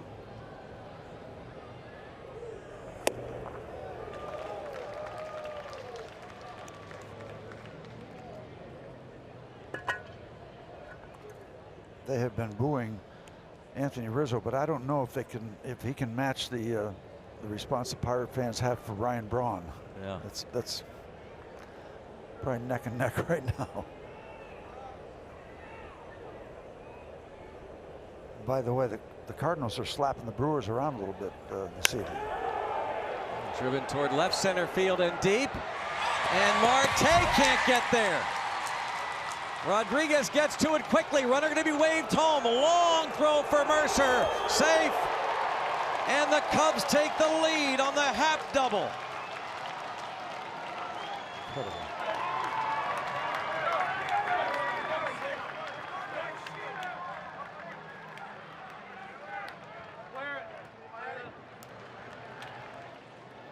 This ball just kept going and going and going, just carrying and running away from Marte.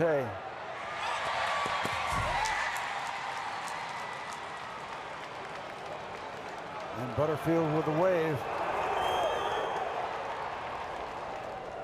And Contreras makes the long trip around from first base.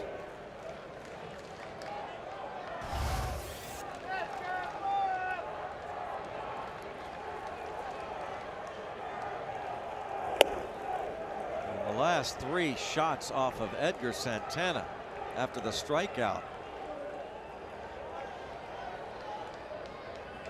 3 balls barreled off the rookie right-hander. Addison Russell. And he just missed hitting that one a long way. Instead, it's way up in the air for Marte.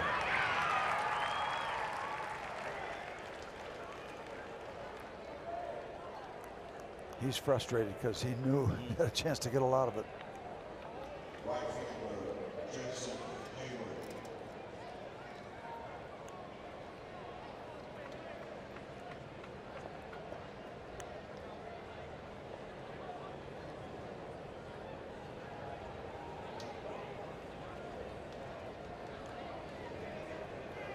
Hayward with pinch hitter Tommy LaStella on deck.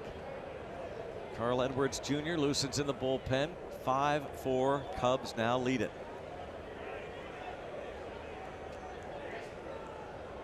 And the bullpen issues the Pirates had the first couple of weeks seemed to correct itself with a couple of moves in the minor leagues. Bringing up Kyle Crick certainly helped. Santana, after some early shaky outings, seemed to recover. But now, the past week or so, leaking oil again. And line to right field, another ball that's ripped. Boy, the Cubs, I mean, since the strikeout of Bryant, Santana not fooling anyone, and now they lead 6-4. You know, it seemed to get contagious too, Greg, about this bullpen, because the last 2 games, it was like 6 different relievers, 3 on Sunday, 3 different ones on Monday. And now here we are again Tuesday night.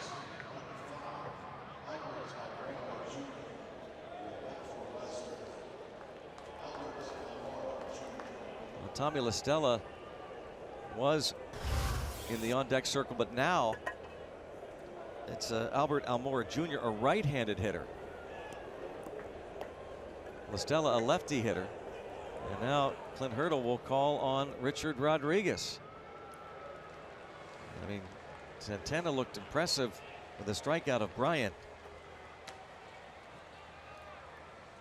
But even the Russell high fly ball, you know, he didn't miss that by much. 6-4 Cubs.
of the Pittsburgh Pirates and may not be reproduced or retransmitted in any form.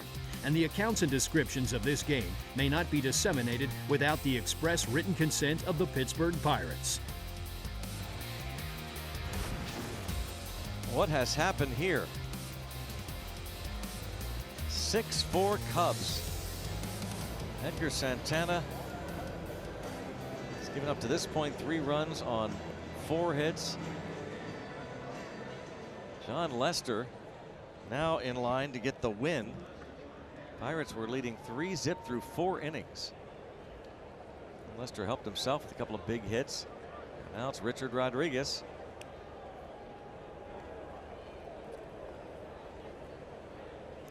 Coming in to hopefully apply a tourniquet.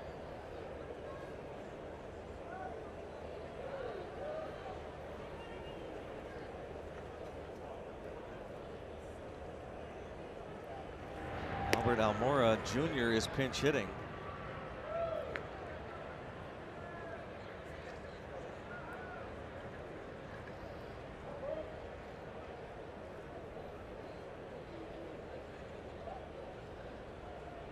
You make mistakes against this Cub lineup, eventually you're going to pay.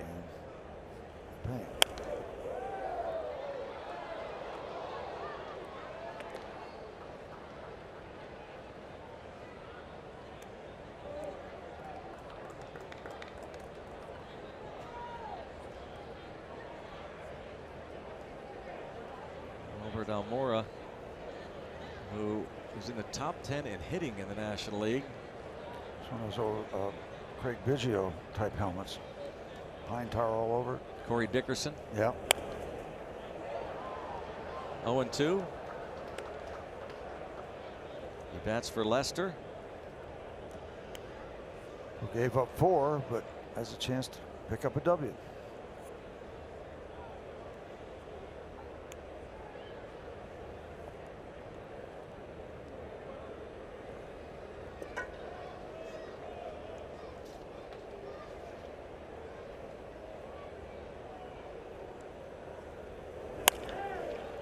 Mercer, and mercifully, top of the 7th comes to an end. 6-4 Cubs.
Three times tonight, homered in the top of this inning with 1 out.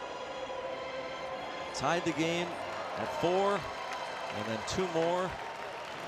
And these Cubs, who shut out the Pirates 7-0 last night, or yesterday, out hitting them 12-2. This time coming back, moving to the bottom of the 7th inning. The Pirates will have to try and do it against a tough bullpen. Jason Hayward and Carl Edwards Jr. And Pup Knight, they're still enjoying themselves. Of course, he's a Cubs fan, so yeah.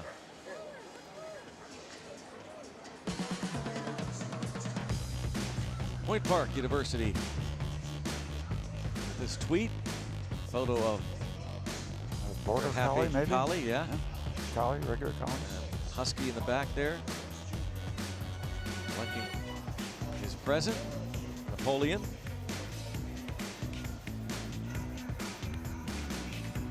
Up night tonight. Albert Almora takes over in center.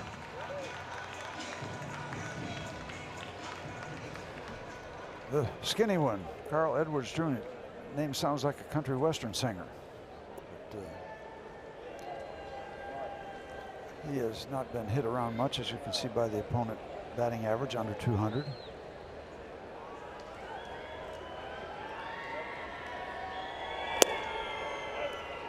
'96.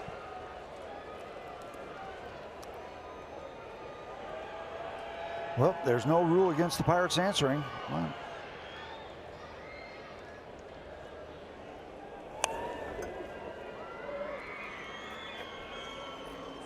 not the greatest night for Edgar Santana.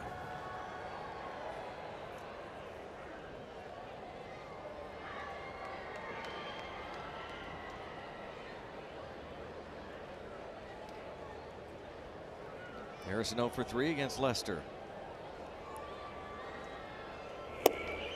Take a look at Josh these days. He's well guarded. It looks like a ski boot, and then he's got something on the back of the hand. He's got something on the forearm, so got protection. Just 2 hits though in his last 16 at bats after getting off to that hot start coming off the DL. But he has chased and almost went there.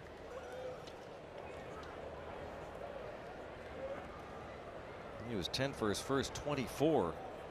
First 5 games back off the DL.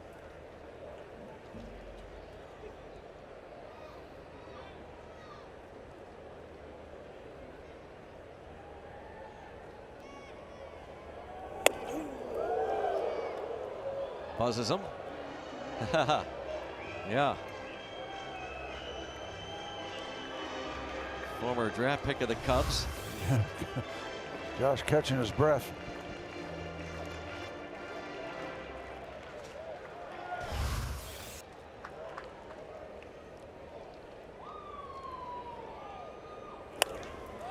And he gets under that one.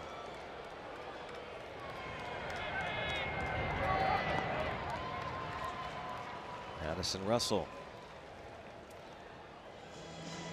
It's about the journey, not the destination, unless the destination is $5.6 million. Download the Beat the Streak app today and start your streak for a chance to win $5.6 million.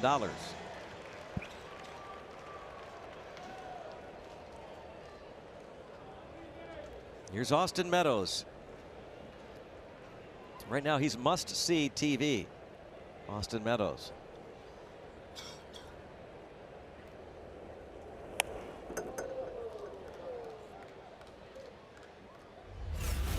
Meadows off Lester in the 5th. Lester knew it.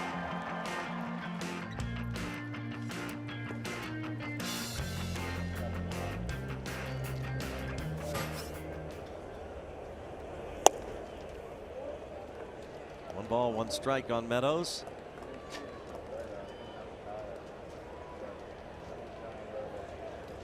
Boy, wouldn't Roger Houston have fun with him down in Washington County? Yeah, I apologize for that last call. call. No, that was great. Meadowlands. No, at the Meadows when he hit the home run, which was Roger Houston's call, of course. Harness racing.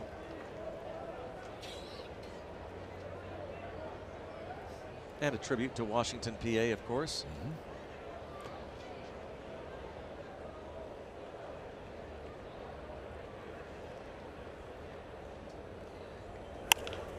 And bounce right side.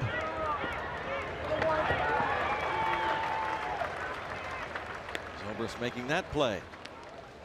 2 outs in the 7th.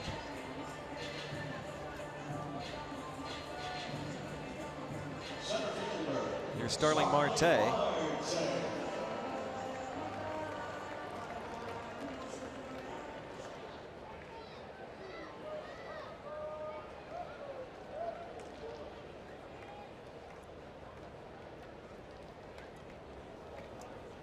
Marte doubled in the first run of this ball game in the 1st. Rips this to right center. That's at least 2. There's that great speed. And with 2 outs, no need to go any further. He's in scoring position now. Well, it would be nice, even if it's just one you answer with.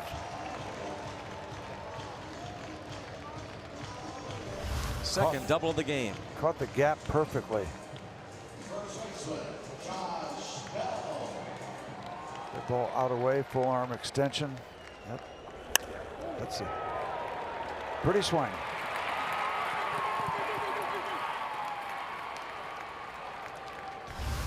Seven doubles on the year now for Marte. Here's Josh Bell. He could run into one.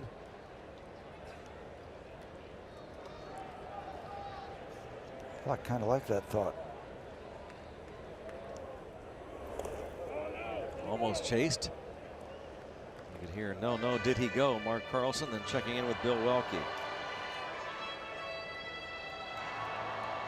And that shot. Told you it was coming. A live shot. Yep. That is cool. Yep. Tonight's the night. Wow, that is really wild. Looks dangerous. Look at that. Looks edgy. Doesn't look real. Right between the buildings. It's also a live shot.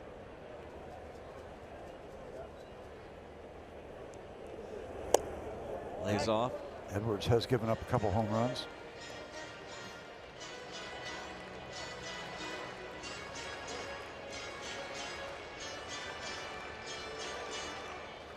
Edwards has given up 2 home runs. Opposition hitting only 191 against him.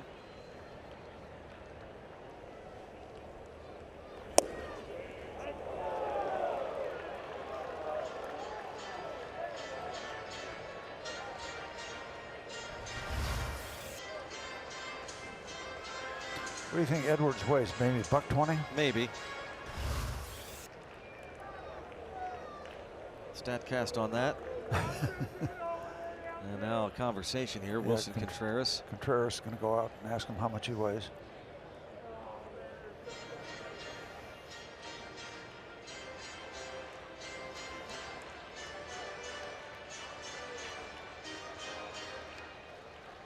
Moon nestled in between the U.S. Steel building and the golf building.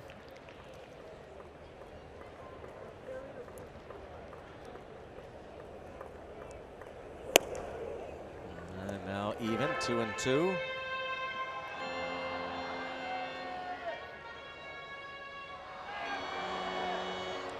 Cubs bullpen, 9 2/3 scoreless innings in the last couple of ball games coming into tonight. 2.66 ERA for the year.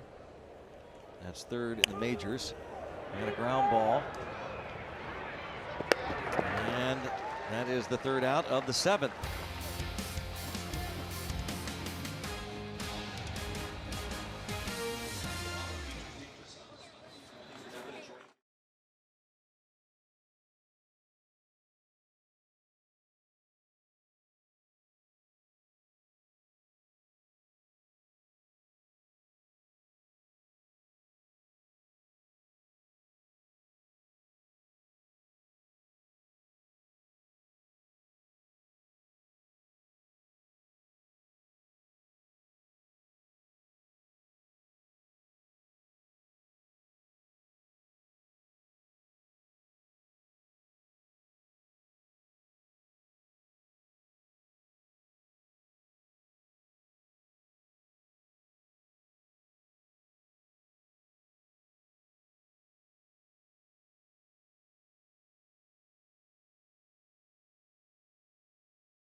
Musgrove will take the hill tomorrow, looking for another great start. But earlier today, he stood with me for Twitter Tuesday. First question, have you learned any Pittsburghese as of yet? I have. I'm not really sure how to use them properly yet, but I know you see charge nat and all on the board and stuff. I'm not really sure what the terminology is or how you're supposed to use it, but But that, and then just the slang they use, when they're talking about some, you could check out Permeating brothers down there over at the Market Square. That's pretty good. So yeah, I learned a little bit. Not really sure how to use it yet, so I'm gonna hold off for now. Well, not bad for the SoCal kid. You know what I'm saying, brah? Dude. Getting there. Good teacher there. Yeah. Well, I'll help when I can. Yeah. Here is Michael Felice. There's number 26.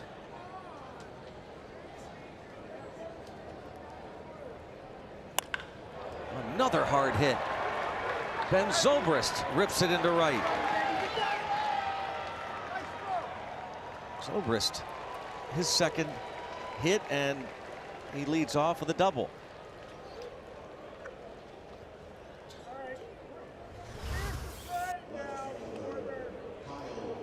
That ball is right there.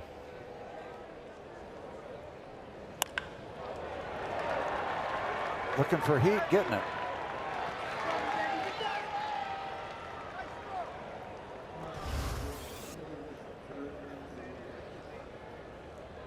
Thirteen hits now for the Cubs. And I don't think there's been any cheapies. No, they had, oh man, there's another one. Line, it is home run. You heard it.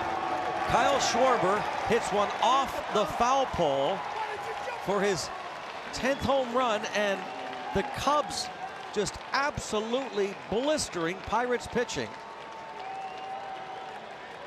since the 5th inning. 8-4. There's a jailbreak. That ball did not have time to hook foul.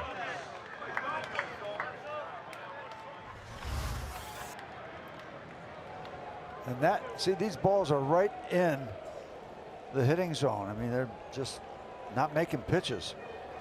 And the Cubs are not missing.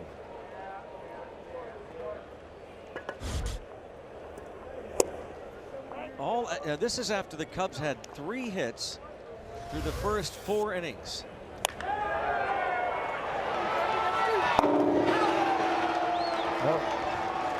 No disputing that call or sound.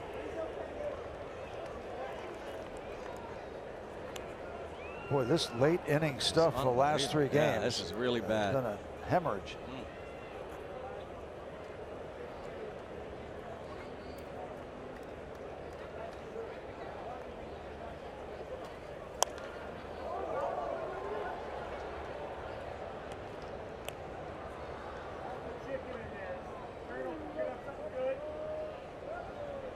Right off the foul pole. Something it should be called fair pole.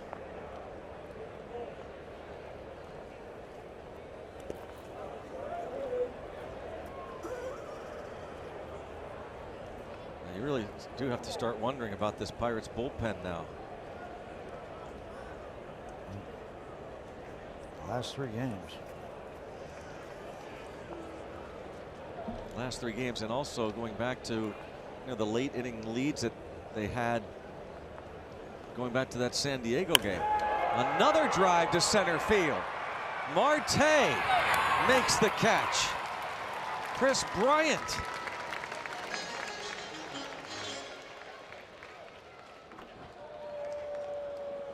Goodness.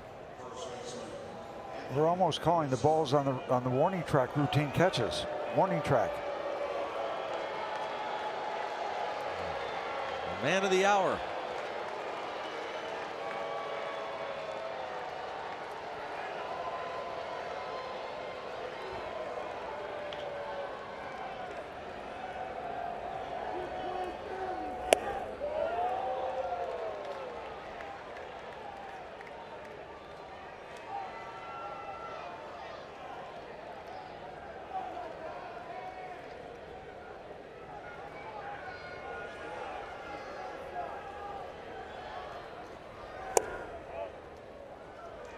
Two 2-0 on Rizzo.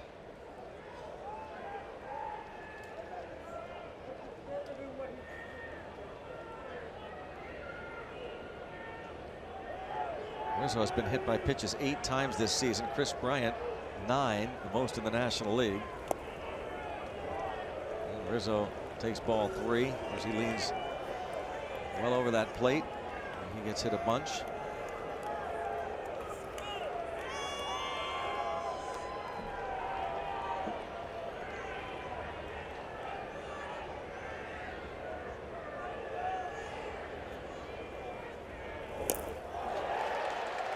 And he walks on 4 pitches.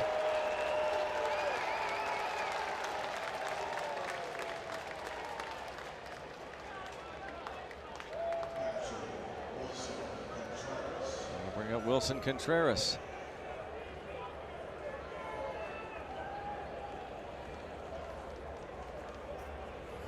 Here comes again Ray Searage. You wonder what's going through his head right now. It's just all kind of problems with the bullpen.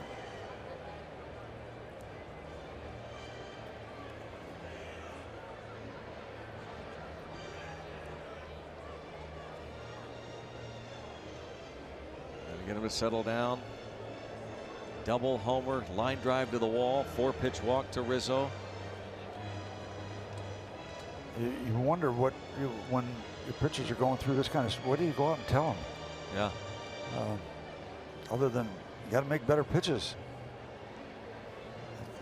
Not talking about mechanics right now. You're talking about results, and they're not good.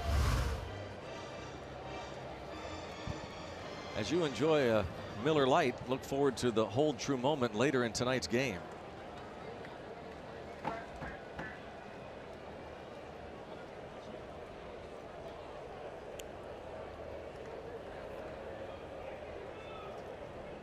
Not fun to watch when your buddies are getting beat up.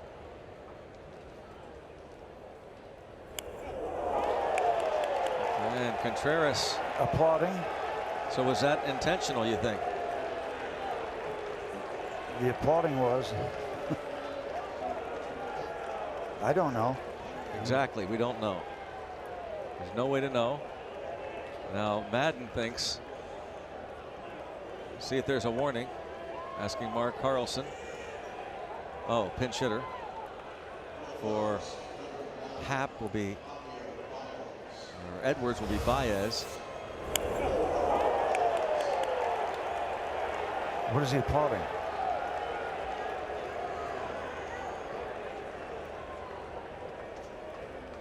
Another look.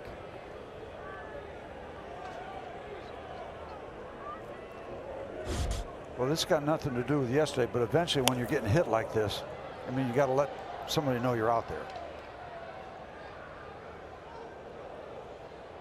I mean, that's nothing new in baseball.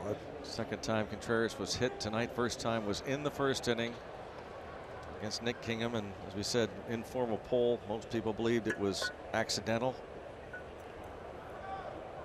And as someone else said, if you were going to do it intentionally, you would have hit either the first man, Zobrist, or Rizzo himself. And another pitch in.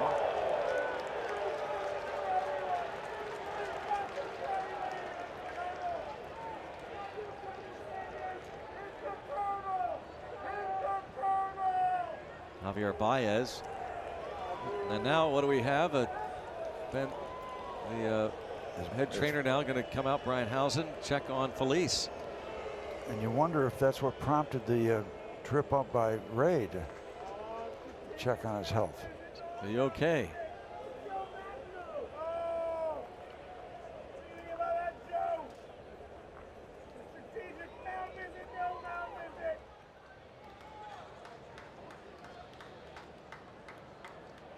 Of course, we talked at the outset about how these two clubs have had some war of words, some dust ups over the last couple of years, going back to Chris Coughlin's slide on Jung Ho Kang that knocked him out for the rest of the season in 2015. Jake Arrieta hitting Francisco Cervelli and Josh Harrison in that wild card game, and Tony Watson retaliating by hitting Arrieta. Earlier this season, Clint Hurdle criticized Baez for how he handled a pop-up with a bat flip in the air after he had homered twice in the game. He said, where's the respect for the game, was the question from Clint Hurdle. The guy hits 4 homers in 2 days, so that means you can take your bat and throw it 20 feet in the air when you pop up. like you should have hit your 5th home run? Yeah, I mean, this guy's always been a showman. He's a heck of a player. He really is. And the runners take off on a 1-2 pitch. Rizzo for 3rd and Contreras for 2nd.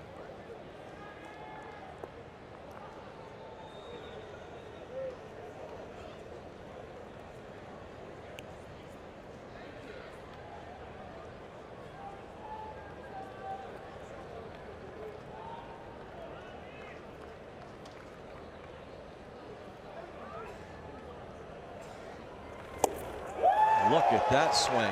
Whoa. Javier Baez goes down.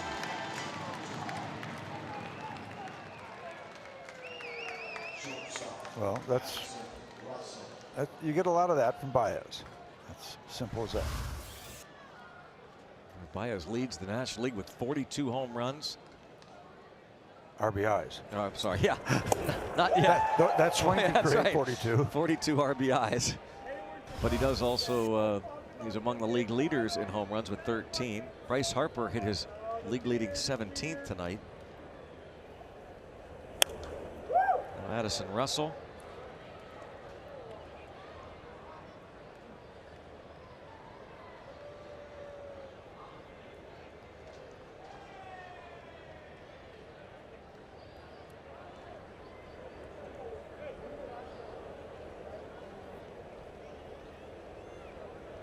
Only starter without at least a hit. That includes the pitcher Lester, who had 2 hits and an RBI.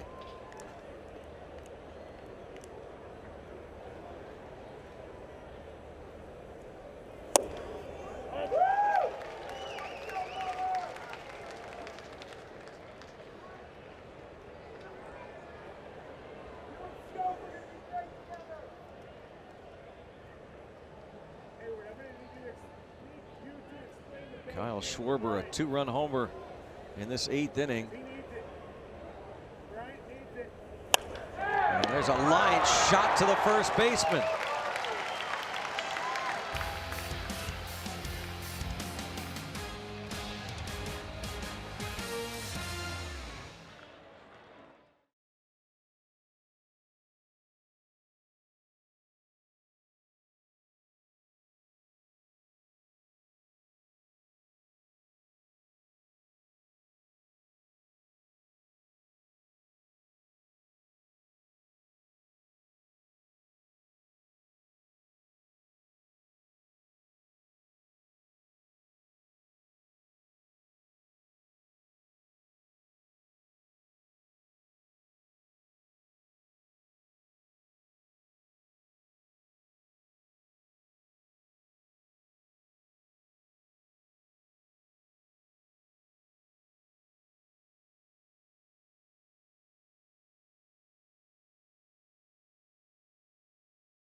Hanging in there, hoping for a comeback.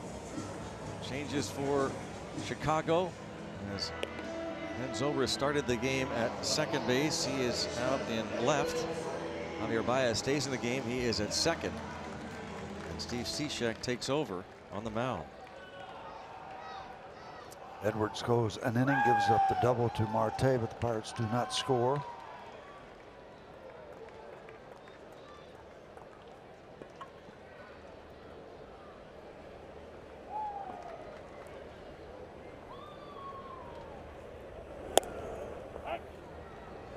David Freese.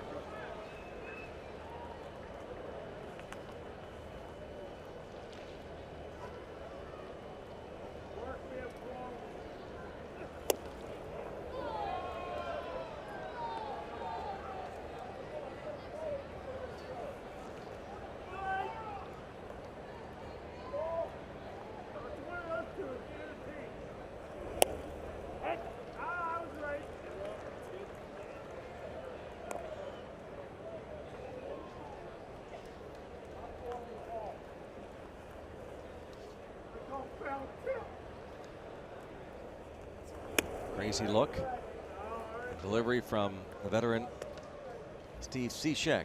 Comes from the side successfully. ERA under 2.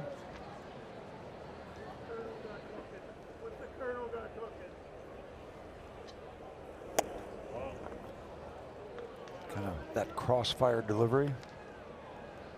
You don't see as much as you used to. Take a look, bent over toward third and then goes across the strike zone, across the hitting area. Freese lines it toward right, but then a slice out of play.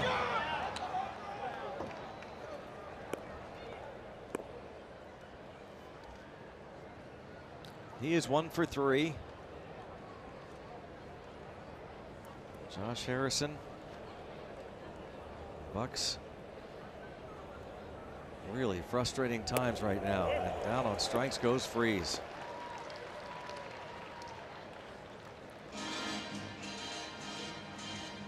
Pirates have lost 8 of their last 10 coming into this game.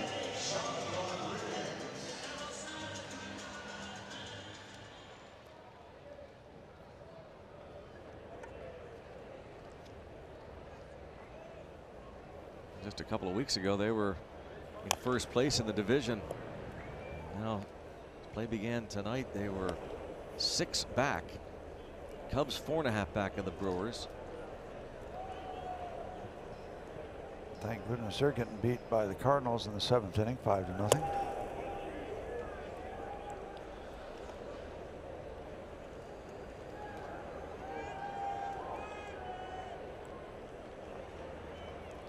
Francisco Cervelli and out with flu-like symptoms. And a broken bat. Play made there by Addison Russell. He is so athletic. Back onto the grass to go around the ball. He and Javier Baez, something special up the middle for these Cubs. And the road ahead does not get much easier because the Dodgers are never easy. They've had a struggling time, but they're never easy. They're coming to town, and then you go right back against the Cubs and Cardinals again. Yeah, tomorrow night, Pirates head to St. Louis, begin a 4-game series on Thursday at Busch Stadium.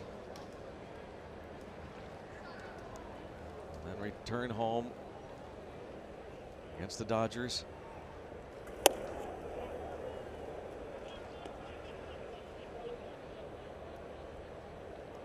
And is it off to Chicago right after that? And then Phoenix.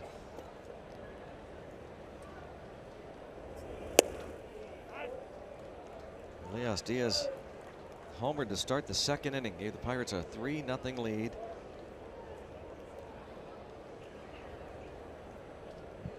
And then a 2-run homer by Ben Zobrist made it a 3-2 ball game. That was in the top of the 5th. Pirates felt good when Austin Meadows homered in the bottom of that 5th inning, get that run back to take a 4-2 lead. But then the bullpen, after Nick Kingham got the first 2 outs of the 6th inning, the double by Hayward and the single by the pitcher Lester.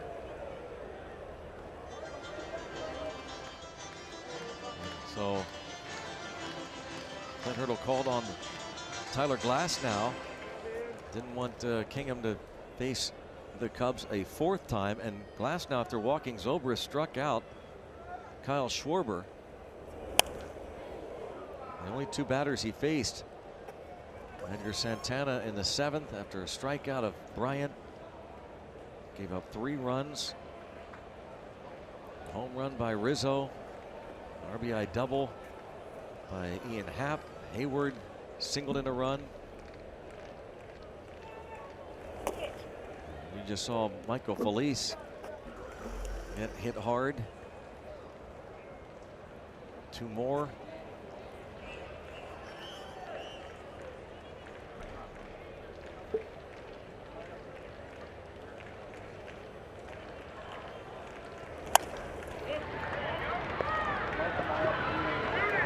Steve Cishek retires the side in order.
Earned the save and really struggled.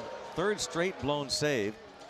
And see him grimacing toward the end of this outing on Sunday, and he would go into the dugout and just dangle that left arm, and then looks to be in pain. He'll grab that left forearm. There was forearm tightness announced after the ball game, but they examined him the next day. He said he was better, and today said he's fine, and lo and behold, going to get some work tonight. That was a scary moment. Well, if you could gather any bright light out of this, if he looks sharp and, and good, that would be a little bit of a beacon, but the rest of it's been a tough night, but let's hope he does well.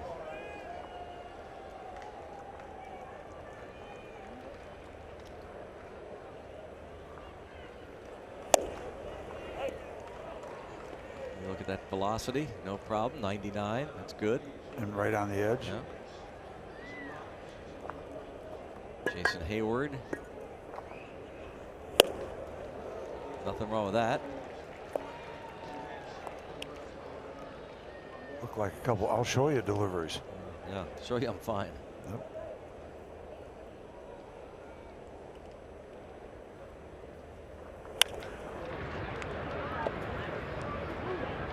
mph.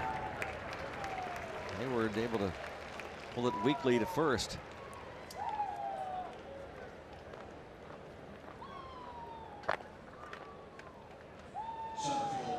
A real good sign. 3 pitches in for Felipe. Now Albert Almora. Pinch hit in the 7th, stayed in the game to play center.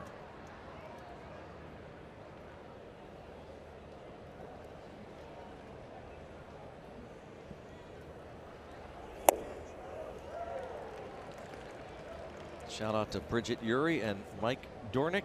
They are here tonight. Still here, hoping the Bucks can come back. Be a tall task. By the way, I think those are change-ups at 90 miles an hour. Which, by the way, I mean, is important to note because his other stuff has not. We're wondering why he's not been getting a lot of swings and misses. We talked to Neil Huntington about that, and he said, you know, getting ahead of hitters and his command of his other stuff. Well, I mean, that's 101. This 2 batters in, Steve, was what we saw much of the first half of last year from Felipe, but not much of this season. So your point about this being encouraging, even though they're down 8-4. But how does this all happen? Yeah. This kind of stuff is hard to explain, and we're delighted to see it, really. But that good changeup we have not seen much of. Brian Dunsing getting ready for the Cubs. 100 again. Yeah, this looks like a vendetta. I'm going to show you I'm okay. My arm's okay.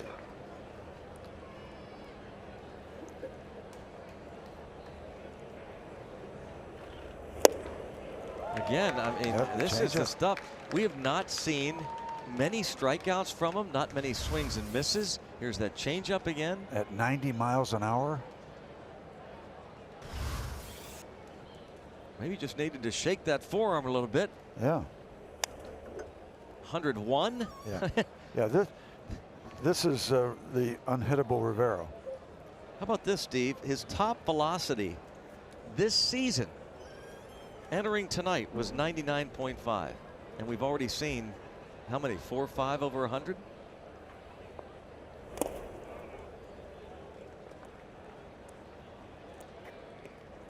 That might have been a little cutter or something off speed other than the fastball. And still saying 99.5 ain't bad, but this is extra this is stuff. the jump at This you. is extra velo. Yeah. That we haven't seen. Bounced. Nice backhand play on the move, and what a play by Jordy Mercer. Pirates are down 4, but that's one heck of a play. That's a very strong inning out of Felipe.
Here tonight, and Pirates wrap up this series and the homestand tomorrow night. Joe Musgrove, his second start.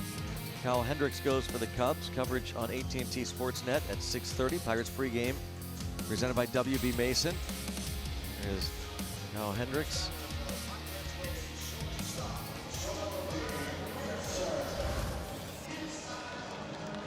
Ryan Housen, nicknamed Bubba, the head trainer this year, just checking in with Felipe. Says he's okay.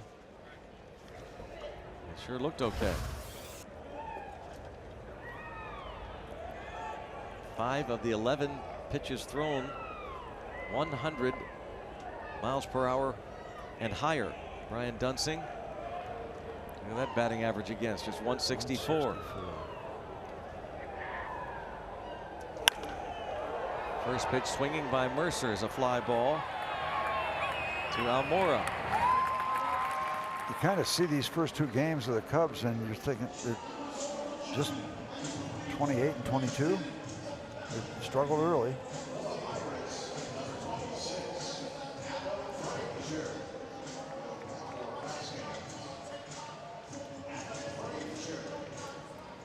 Adam Frazier bats for Vasquez.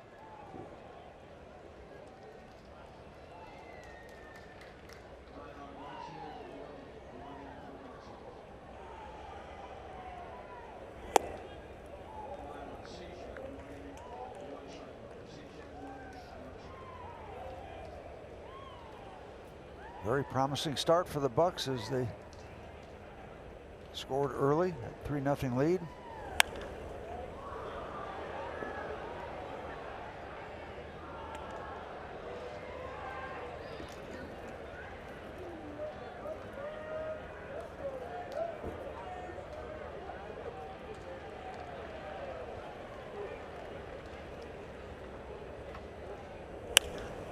Line toward left field by Frazier, and foul.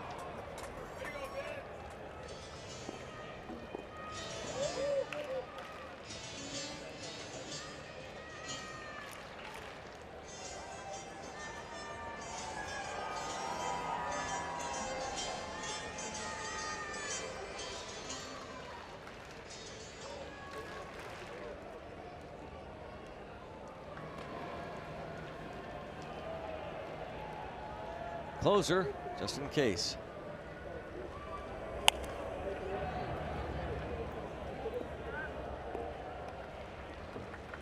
Figure the Pirates have to get a couple men on base before we would see Morrow.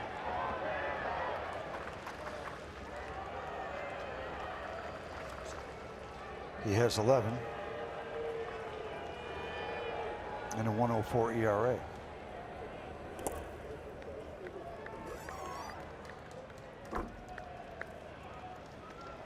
Turns out Lester is 2 outs away from getting his 5th win. That seemed very unlikely. The Pirates had a 3-0 lead through 4, 4-2 after 5.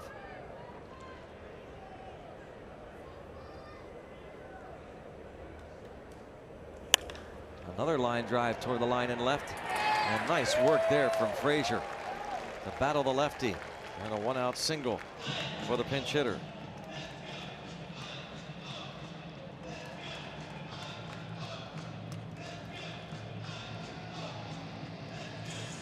Here's Jay looking for his first hit.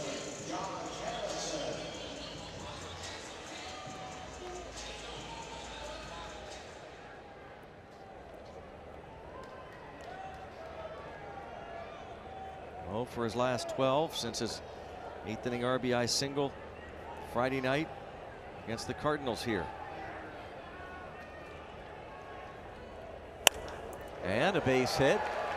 Well, now we might see the closer, first and second, or Meadows might see him. We'll see. Does Joe Madden want him to face a lefty, or just going to bring in the closer now in a safe situation? He's up on the steps. Meadows has hit, remember, 3 home runs against lefties, including off of Lester.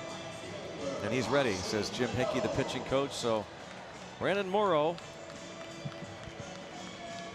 going to come on and face Austin Meadows. Back-to-back singles after 1 out.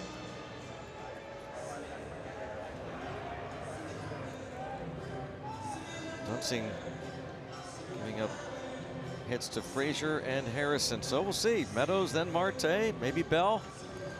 Down 4.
Meadows, and with the potential tying run on deck, it becomes a save situation. Meadows against Lester in the 5th, his 4th home run of the season already in the big leagues, and Meadows playing in his 11th major league game, just his 10th big league start, already 4 home runs.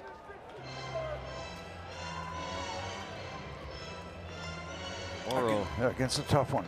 The Yeah. numbers there, dazzling. She said 104 ERA, 17 innings, 19 strikeouts, opponents 169. This guy's bounced around from Seattle to Toronto to San Diego. Last year with the Dodgers, got in the World Series. He's not allowed a home run all season, Morrow.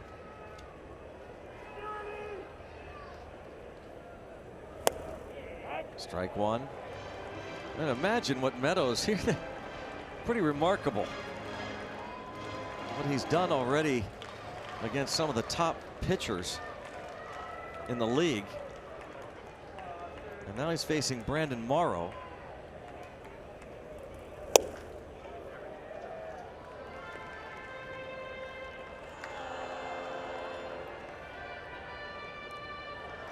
Still looking for that first walk.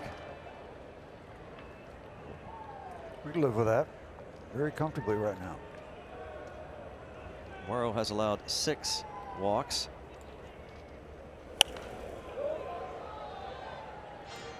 Morrow, along with the high 90s heat, hides the ball a little bit. It goes way back and back of his back.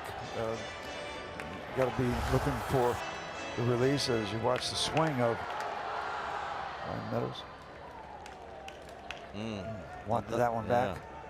Morrow, by the way, hasn't given up a home run since September of 2016. Pitched for the Dodgers last year. 44 innings, did not allow a homer. It would be nice to get one. You know, you say you don't need one because you need 4 runs, but you know what? A 3 spot would look pretty good right now. You start from scratch again, just 1 run down.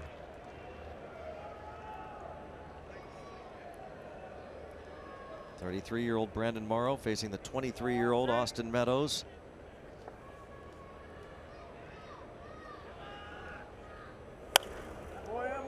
Hanging tough, 99.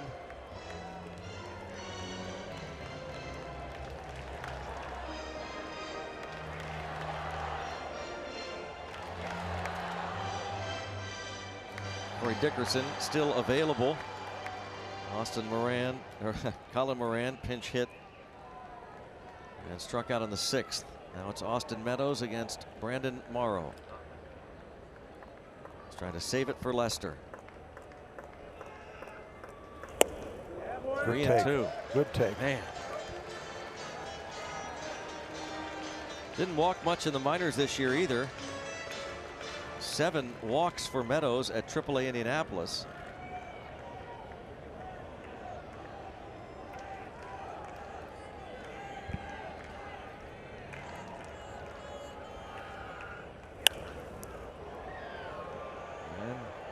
Out of play. Remains 3-2.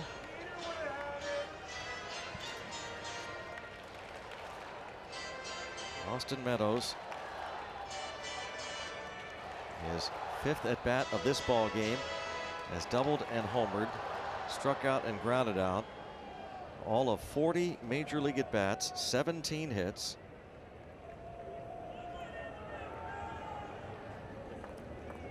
Facing one of the best, Brandon Morrow. And continues to battle him. Yep. Fastball at 99 upstairs. Hard pitch to take him. He might have gotten the call, but no guarantee. That was pretty close to the top of the strike zone.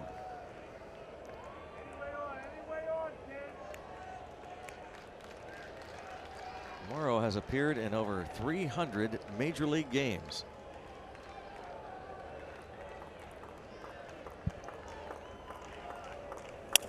A broken bat. Oh, this is going to be a base hit. Of course. To load them up. Of course. Diving try by Baez. And I mean, this isn't luck. I mean, what a battle for Austin Meadows against Brandon Morrow. 9 pitches.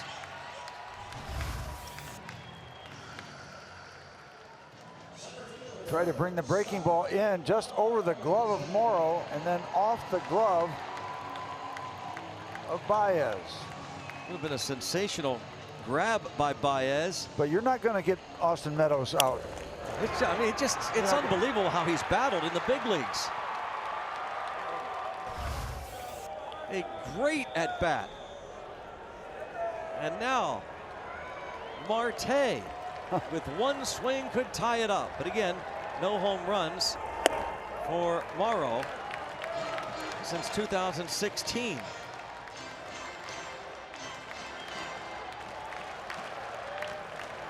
Marte is 2 for 4 against Morrow in the past. And he has 1 Salome to his credit. 1 grand Salome. Line into left center field for a base hit. They're playing no doubles, so the Pirates will take it. A 2-run single and hold everything. It is now 8-6, and that was a bullet.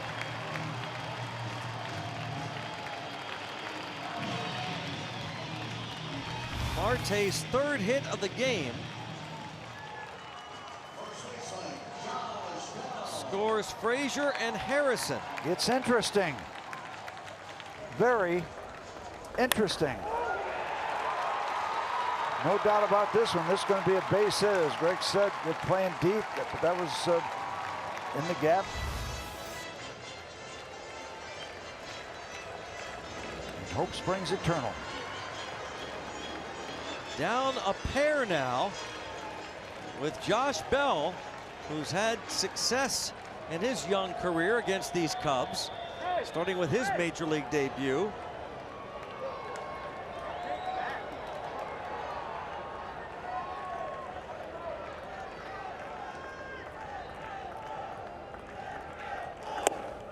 Ball 1. Major league debut as a pinch hitter July 8th, 2 years ago, right here at PNC Park when he singled off Jake Arrieta, the first pitch he saw in the majors. Good heat. And the count is even. We haven't seen much other than the fastballs from Morrow. Corey Dickerson. It's a pinch hit on deck. Bell has never faced Brandon Morrow. Meadows and Marte, good speed on the bases.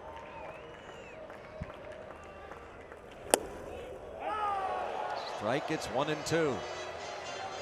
So he's all over the place so far, up and away with the first fastball and then in the strike zone, and this one right up on the corner, up under the arms, and advantage Morrow right now, 1 and 2.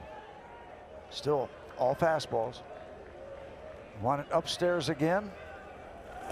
No, breaking ball downstairs and got the chase. Now the Pirates are down to their last out, and it's Corey Dickerson. Yeah, Contreras showed that high target in case anybody was peeking. And he finally went away from the heat. Josh way out in front.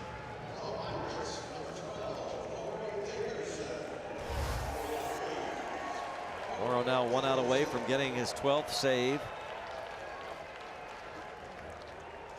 Corey Dickerson batting for Freeze, average of .311. He's 0 for 1 as a pinch hitter. Pirate team leader with 31 runs batted in. He's 0 for 3 in the past against Brandon Morrow. And this is going to do it. Fly ball to shallow left, and the Cubs come back and then hold on to defeat the Pirates and hand the Bucks their 9th loss in their last 11 games. Ben Zobrist with 3 of the 14 hits. And Anthony Rizzo, he had 2 of the hits, including another home run. They hit 3 out of the ballpark. And another disappointing loss. Hard to take it when you score 6 runs. As the Pirates got some offense, as the dust settles, when you get 6, you should have a good chance to win, but slipped away from the bullpen. So we'll go out to Rob and Michael for more. Greg and Steve, thanks very much. And this bullpen has been so good recently. And over the last few days, Michael, it's faltered and it's cost the Pirates a chance to win a couple games. It has. It just hasn't looked the same. They don't look as sharp. They're not making the pitches that they're normally making against a team that takes advantages of pitches out over the plate. And the Cubbies got a lot of those today from the Pirates, and they took advantage of them completely throughout the game. But Kingham was great. Diaz stepped in, got a little bit of payback with that home run. Meadows continues to impress me. And Vasquez getting a chance to get out there and throw 101. It's good to see that kid back out there and pitching. There are some positives, but there's also a lot of negatives. Yeah, right. A good mixture of both. Unfortunately, more on the negative side. Our Miller Lite holds true moment, as promised earlier in the game, is to work at Mount Lebanon's E in half. And he turns in a couple of big plays with the game hanging in the balance. In the 6th, he takes the hit away from Diaz. And then in the 7th, after Rizzo ties it with a home run, it's Happ with the go-ahead double off the left center field fence that scores Contreras. So Happ, the local product, our Miller Lite old true moment as the Cubs defeat the Pittsburgh Pirates by the final score of 8-6. The Pirates have now lost 9 of their last 11 games and not off to a good start in this stretch of 13 consecutive against NL Central opponents, 2-6 over that stretch as well. Coming up on Pirates Postgame presented by the Allegheny Health Network, we'll check back in with Greg and Steve following this dispiriting loss. Not much good news. Maybe Vasquez returning was good news. You're also going to hear from manager Clint Hurdle and more coming up next on Pirates Postgame.